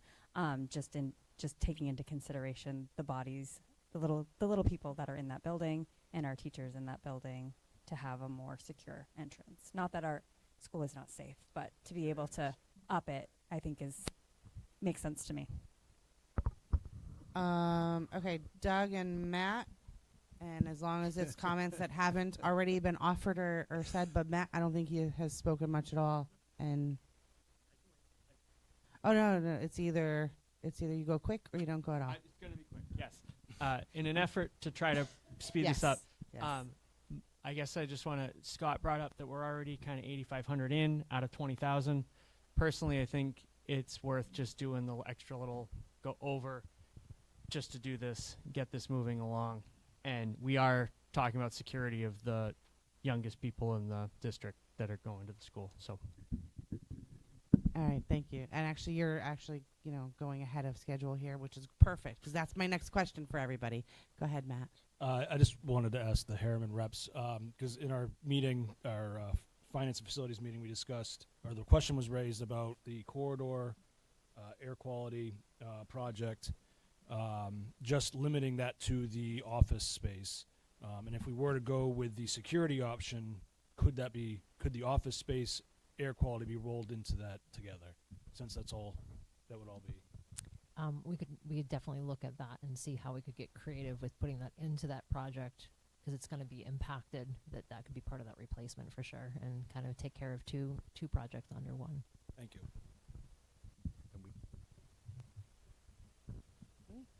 Oh yes, we can definitely ask. That's what. Just talking logistics here, folks. Sorry for any side conversation while you were speaking. I am going to close comments now, unless Robbie, I know you haven't spoken much. You're good? Okay. I just didn't want to cut you short. Sometimes you wait till the end. No, I'm good. And Diane, you're good. All right.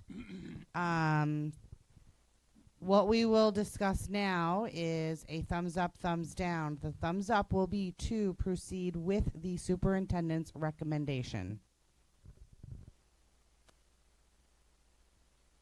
Looks like you're good to go, Marco.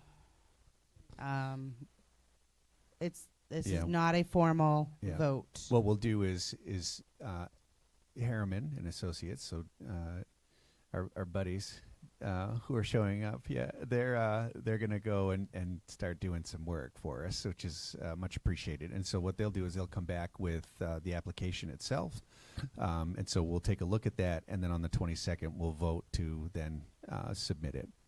Okay, so that you guys will have more details to look at that specific project. On a Yes? true Go go, ahead, no Lisa. go. Just wanted to say thank you. Appreciate it. Oh, and no, we'll be thank back you. soon. Yeah.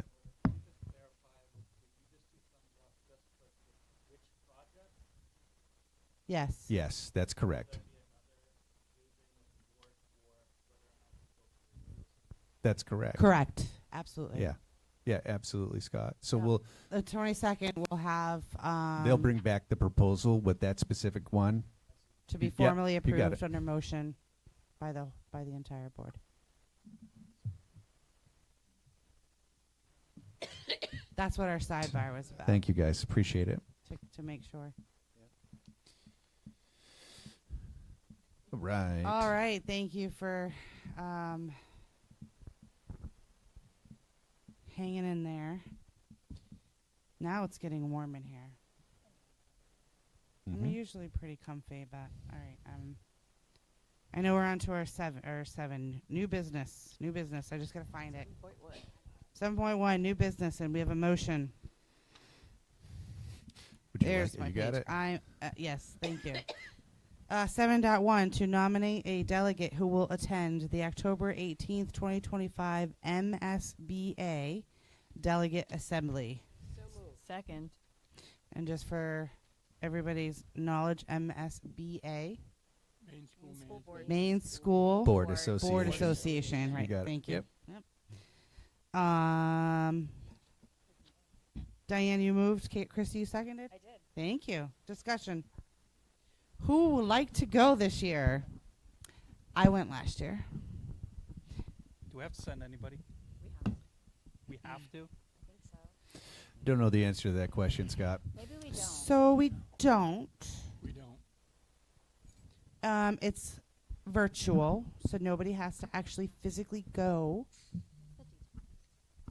It's Saturday. It's Saturday, October 18th. It's like usually like 9 a.m. I'm willing to go again. It nominate was Nicole. Second. Yeah. I got 2 thumbs up from Doug. I would encourage others to branch out maybe next year and think about it. It was interesting. It's a good learning opportunity. Last year. It was interesting. It basically gives you an idea of what. It basically gives you an idea, and you can bring back to the board what the Maine School Board Association is looking for in the future. Yeah, I think they went over a lot of their policies, like their resolutions on how they run their association and how they develop the materials and the guidance and stuff that they put out to all of the school boards in the state of Maine. Yeah, it was interesting. Thank you. It was interesting. All right, so I accept your nomination, and I will be at camp, closing up the camp or doing it. So, you guys owe me. No, I'm just kidding. What's your favorite candy? Totally kidding. So all those in favor of sending me, I guess I'll vote too. So That it's Scott's hand unanimous. went way up. Right? He's like, Scott's like, yes. it was no big deal. It's just like any other daily meetings for me, where I sit on Teams meetings all day, every day. Actually, I didn't have to talk much. That was good. 7.2, to discuss the 2025 MSMA Fall Conference, and this is the Maine School Management Association. Yeah, so I get the opportunity to attend the Maine School Management Association Fall Conference. I'm opening that up to anybody on the board that might be interested in joining. Myself, I believe Sam is headed that direction too. I think there was somebody else that was interested. Shelley, was that you? No, she doesn't look like she's putting her hand up. All right. When is That is the 23rd and 24th of October. It's a Thursday, a Friday, and there's a bunch of different clinics that go on during the day. All kinds of stuff. At the Civic Center. That is correct. It is at the Civic Center. I've been Yeah, it's a good time. Yeah. I will If you're not into- be attending Oh. this one. Oh. Doug? I had a question. Christy's like, Doug, you want to No. There's nobody has to go. I'm just putting it out there. If anybody Putting it would out like there, to join us, but I you know? will not be attending. so When you is guys when are the can- times? On your flyer, you don't have times. I apologize. So it runs from, like, if we're looking at, I'm just going to check the agenda real quick because have the preliminary clinic outline because there's all this clinic I think clinics. it's, So what is it's 9 to 4, it's something like that. well, it's 7. I mean, Oh. if you wanted to get in Yeah. first in the morning, 7:30, right, and it goes until this is Thursday, 7:30 until 5:30 at night, and that is like everything. If you wanted to go. Or introductions. Yeah. There's the keynote speaker. I mean, maybe that's what you want to go for. Is at 8:15 in the morning, and then there are clinics, and those clinics are pretty amazing. I feel like that was kind of aggressive. You just like. All She right. just didn't want it. She wanted Appreciate to pass it. it off really quickly. No. You're totally During the- good. I was during just the saying that there pause. are clinics that are run during the day, and those clinics, range in all kinds of different topics. So, and then the Friday day is 7:30 to 2, so it's a little shorter. Okay. So Do you if have another anybody's question, Doug? Oh. Or were you offering to go? Is there a specific clinic you would like a board member at? when No, you go? just what I can do is share the clinics with you guys, and if you're interested, just let me know. Okay. We could carpool. Really, Sam's going to buy us all coffee. It's going to be Donuts? Are there donuts? great. Well, donuts too. Breakfast. Whatever Yeah, you Get want. a full breakfast and lunch. Yeah, right. Full breakfast and lunch. So right. when do you need to register by? So Uh, that the yeah, if you could team- let me know sooner rather than later, that'd be great. Only because there is an online registration that closes at like the 17th, I think it is, if I remember correctly. So just let me know by then. If you guys are like, I'm good, it's all good, no worries. It is a good opportunity to talk to other board members too, because they mix you up at lunchtime and you sit at different tables and you're in seminars with different board members that That's right. ask pretty interesting questions. That's right. Sell it, Robbie. It's true. It is. It's true. I've been. Whoa. Okay. And there's a pre-workshop for board chairs, vice chairs, and Yes. Yes. Yeah. The pre one is only a few hours, though. Yeah. I It's will good not stuff. be attending that one. They have, either. they have seminars on school law with Drummond and Woodson's. They have, That's right. Negotiations. Negotiations. Yep. Right? It's all good stuff. I mean, if you're really into education, this is it, gang. Okay? Let me know. Does it have it broken up on what day? Oh, Yeah, yeah. it What does. day and at what time? Yeah. So, Diane, if you just want to roll in casually, to one clinic, that's cool. I'm in. Yes, there is a cost, so we have. Yes. Yes. I don't think you can sign up per clinic. So there, if you are going to attend, I know. I just made it. I just. Clinics are usually whatever space they have, and it's not a number Okay. of people. It's, It's- it is But the many- cost It's is all not good. astronomical either. No, it's and good. and we already have funds set aside, budgeted for this. Correct. So there will be no additional budgets. I think if it budget costs funds money, we needed. don't send anybody. I can't go, Scott? Are you saying I can't go? I don't know if we need to send them. What were you gonna say, Diane? If anybody, went- if when- anybody, When I went to the last. if anybody would like to attend, I'll send out the clinic information, all the agenda stuff. Let me know. Let Marco know. All by right. Friday, the latest. Yeah. When That I went gives to you a the day to last chew. one, I came back, and that's when the shooting happened at Livingston. Oh, that's good. Wow, That's that was when I that went. week, huh? Okay, fun stuff, guys. Keep it Let's moving, keep it Nicole. Here we moving. go. Oh, all right. 7.3 to amend the following policies to reflect a change to Board of Directors. So we had discussed that there were going to be multiple policies. I am not naming them So all. moved the slate as referenced in the agenda. Seconded.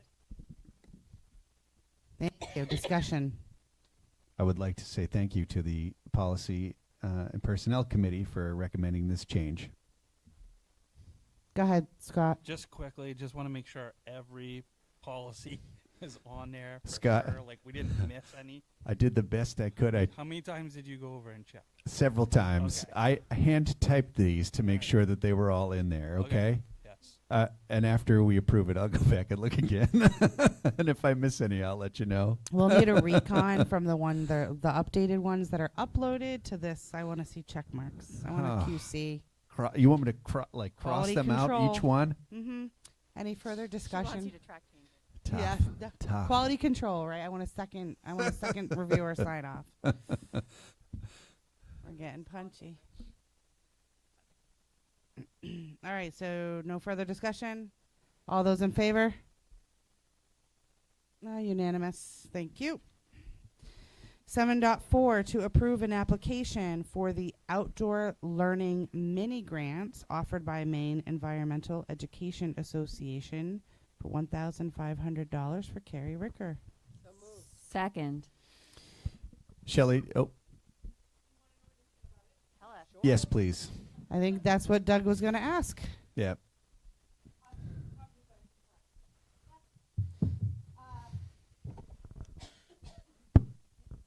So both Carrie Ricker and the middle school are are requesting to submit a mini grant to the Maine Environmental Educational Association. There we go. They do these mini grants every year, and they are to support outdoor learning. So I sent the link out to the administrators, and Brian got right back to me, and then Jenny did. And so at Carrie Ricker, and Jenny, you'll correct me if I make a mistake, both of the schools are looking at supporting authentic outdoor engaged learning activities, right? And so for Carrie Ricker, when you're on their grounds, and there's quite a bit of space outside, but there's not the space that is conducive to having students out there doing learning. So she's looking at purchasing some picnic tables for outdoor learning space, and also to go with that, probably like Project Learning Tree curriculum, which is an outdoor learning curriculum that's been around for a long time, is used in a lot of elementary schools, but buying those teacher guides and some materials for teachers to encourage them to take their students outside for authentic learning experiences in the outdoors. We talked a lot about how being outside in nature can help regulate dysregulated students, just kind of being outside and having this space around them. So that's the focus of her mini grant. And I think you've got them on the agenda separately, so I was going to let you do one at a time. Yep. Thank you.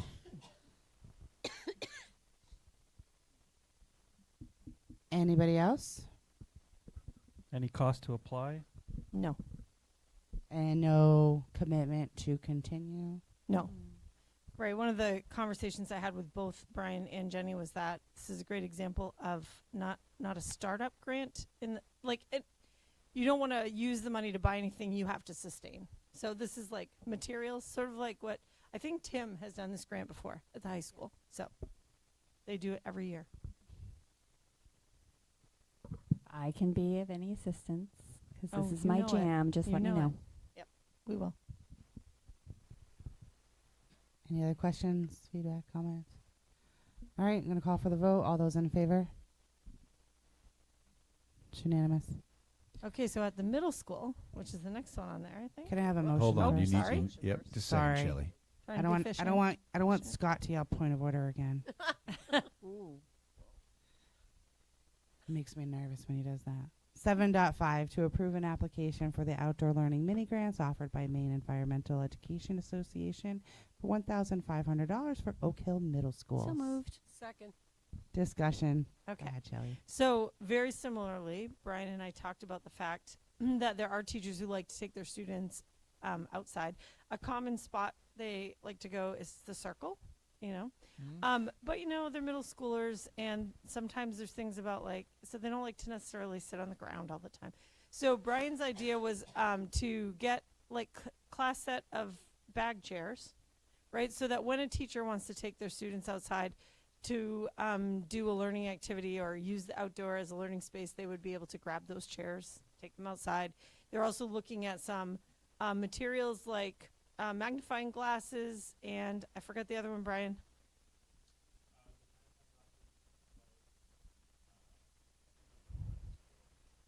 Outdoor. Yeah, we had talked about, right. We had talked about like field guides for, tree identification, animal print identification, things that would encourage, again, some time outdoors doing some authentic learning. Again, still a $1,500 mini grant. Is that the max? Yeah, it's the max. Robbie? Yeah, I know when we had cross-country, Brian, we had the trails that actually went out back. Mm-hmm. Is there any plan on using those for that? I mean, I know we have land on the other side of the pipeline. Yeah, it's a great question, Robbie. So a lot of our classes now use those trails on a regular Right. basis, and they Yep. go out and do a lot of different experiments and observations with nature. It's mostly our science classes. Right. There is a bridge out back there that Yep. is currently needing some work that we're Okay. working on getting that repaired. But yes, our classes do regularly use those trails. Great. All right, thank you. I don't have a question, but a comment. I know the state IFW does give out for free some of those field guides that you're looking for, like tree identification, animal Yeah. identification. Great, thank you. Yeah, you can get a lot of stuff on the Inland Fisheries and Wildlife website, and it's free.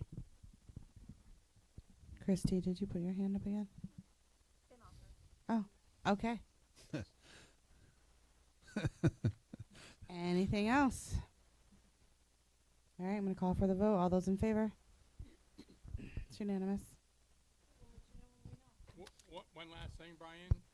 If you get in contact with Inland Fisheries and Wildlife, they'll bring a game warden to school, and he'll have all that stuff with him, like stickers and poster boards of different animals in Maine, trees, stuff like that. Yeah, this is a great idea. Thank you. Yeah.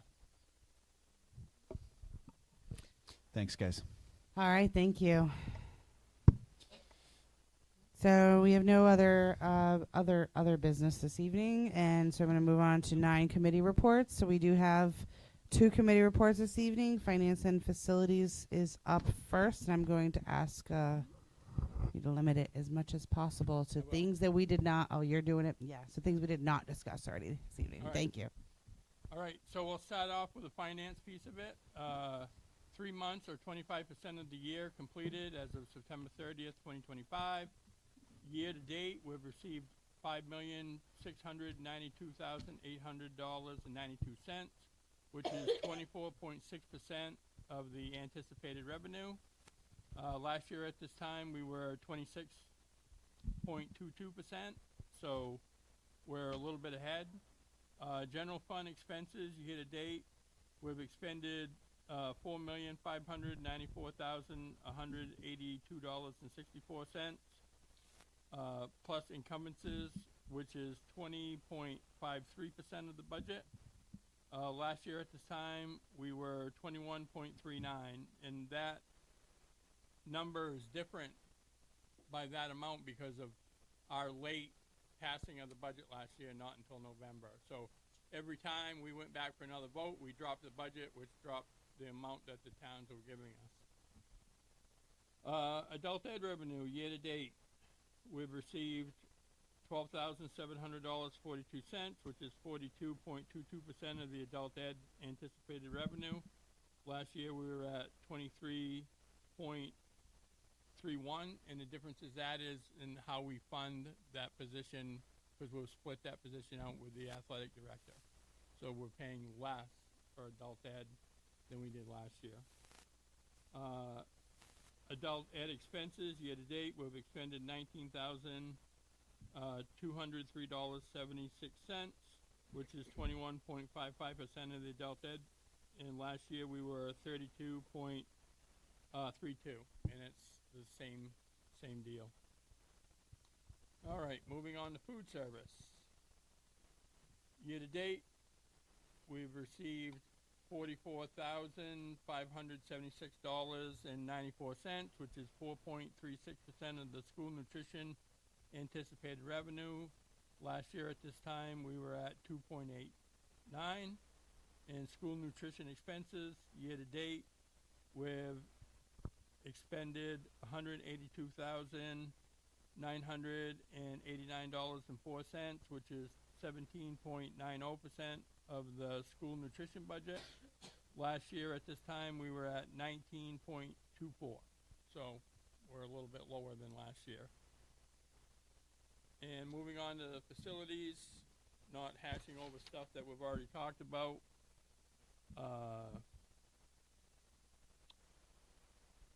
The bus software, we talked about bus software, and there's a couple things that we have to, Sheena's working on, about times of buses being late because there's no speed signs in that area or they're not right. So they have to go back in and recalculate because the default thing goes down to 25 miles an hour even though the speed limit's 45. So that's lengthening out our time. We also talked about the middle school zone signs. We're having a software issue with that. And I guess it's not reading the cars coming up to it. It's reading the buses all right, but not the cars. So we're looking into that.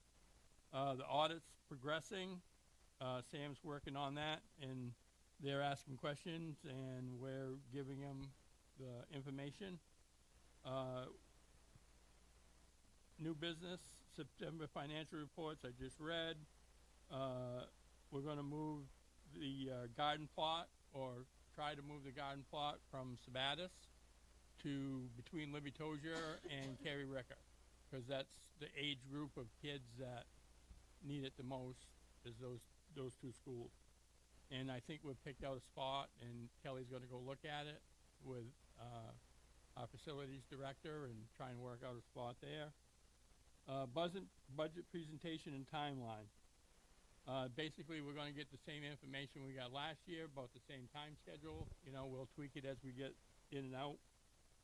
And investment options, we're going to talk about new investment options like you might have heard about last year, you know, CDs, so our capital can work to make us more money instead of, you know, just sitting in a hardly non-bearing savings account.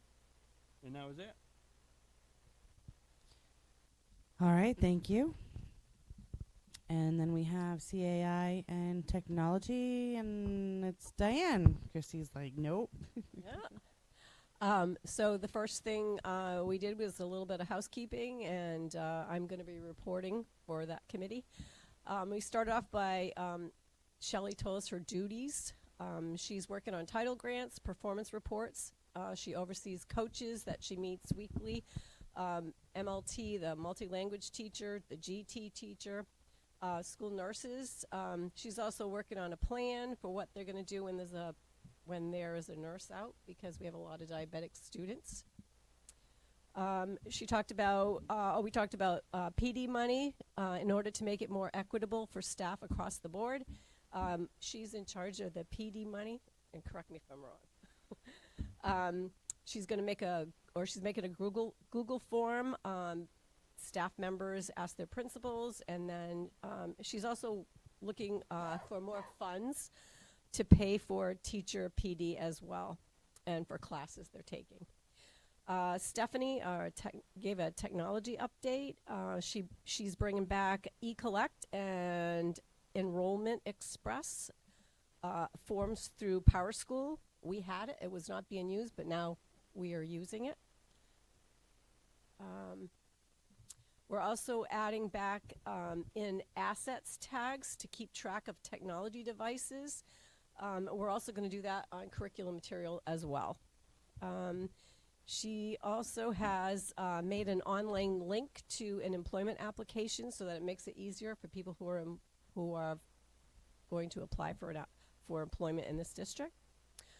We had a discussion on what our needs are for a district with curriculum, and Shelley is making a list with the dates of when curriculum will expire, so we'll know when we need to tackle that. And let's see, she's working on minimizing and making the website more user-friendly and efficient. Right after my heart, right there.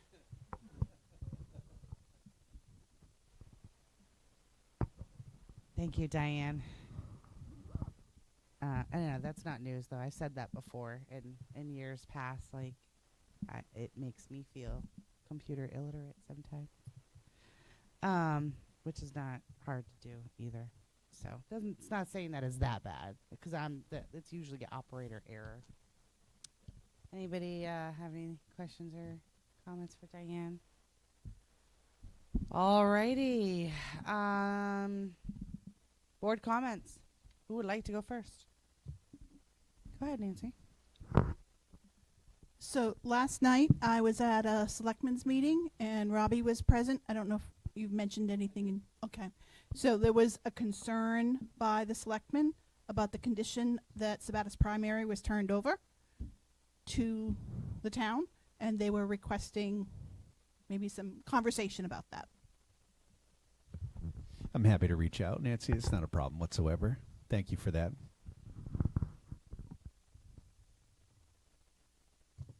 Oh, sorry, I wasn't paying attention. Go ahead, Diane. I had the privilege of attending court sessions today at the high school. I got to watch 2 of them, and it was great also seeing somebody who is a former alumni be there and actually be part of that as well. The kids asked some really great questions, and the behavior was perfect.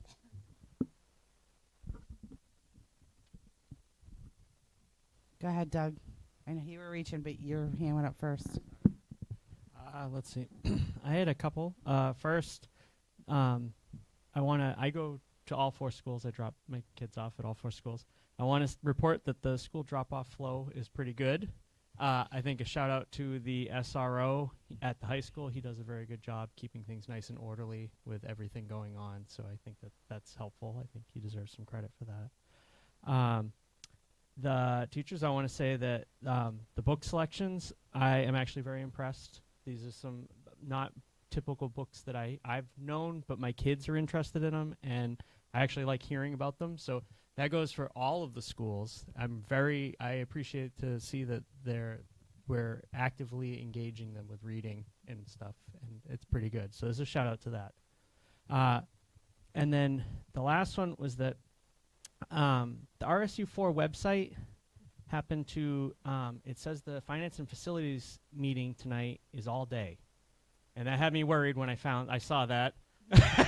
So a time, because I think that the public can go to those, right? Finance and I think a time would be helpful for public, knowing the time of it. So and when I looked, it looked like all of them kind of say that. So I don't know if that's like a default thing in the system or something, but just to kind of mention that, to keep our availability, transparent, I guess. Yep. Okay.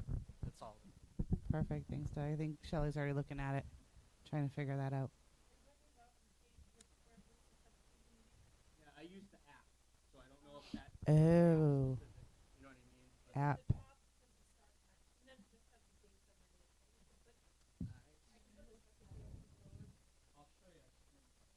All right. Well, they're gonna take a sidebar and just show Shelley what he's looking at. Scott, you were next.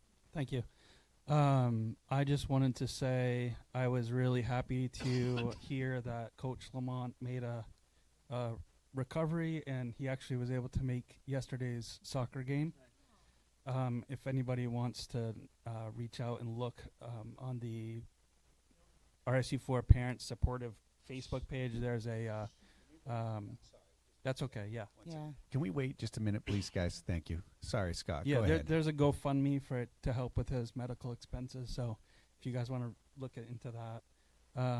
And Mr. Palmer mentioned that they're playing inspired, and I think that's kind of an understatement. They were like, I think maybe 8th place, 7th or 8th place when he went out, and they're currently in 2nd in the division. That's awesome. So, yeah, it's pretty cool to see. Appreciate you sharing that, Sure. Scott. Thank you. Anybody else? Oh, and Marco, thank you for showing up to the homecoming game. That was nice to see you there. Yeah, well, I appreciate the invitation. It was great to be there. All right. Robbie, go ahead. I know Marco next year is the 50th anniversary for Oak Hill. Next year is the 50th anniversary for That's Oak Hill. correct. Yep. Okay. And I was wondering if we're going to either committee together or probably should get one together, Robbie, huh? I mean, I'm just saying, probably. Yep. Because I know it opened in 1976 September. Mm-hmm. Yep, you're absolutely right. Yeah, it's funny, right? Like we had this conversation, just from Mel's nodding her head. We had this conversation. We were doing the math to make sure that we had, the 50th correct, and it is. It's next year, which is good. But yeah, I think that's a wonderful idea. Especially, just great to get a subcommittee or a committee together to look into like what events are we going to hold, how are we going to celebrate that. Well, I just figured maybe at some of the sporting events, Jim, we could open up to alumni to come out and through the years, basically, for football, basketball, baseball, whatever. Sure. Appreciate that, Robbie. Thank you. All right. Anybody else? All right. I have nothing else to add. I was at the Supreme Court thing this morning, too. Super cool for us regulatory law geeks, too. I wanted to go, but I couldn't. Yeah. I really wanted to go. It was really cool. Justices were pretty punchy. It was fun. I think it was live streamed, too. I don't know if it was recorded, though. I know it was live streamed, but all right, yeah. No, just want to thank everybody, of course. Thank you all for showing up tonight. It was a long one. Appreciate all of your input, all of your commitments, and I will, without objection, declare the meeting adjourned. We were so off on our time tonight, friends.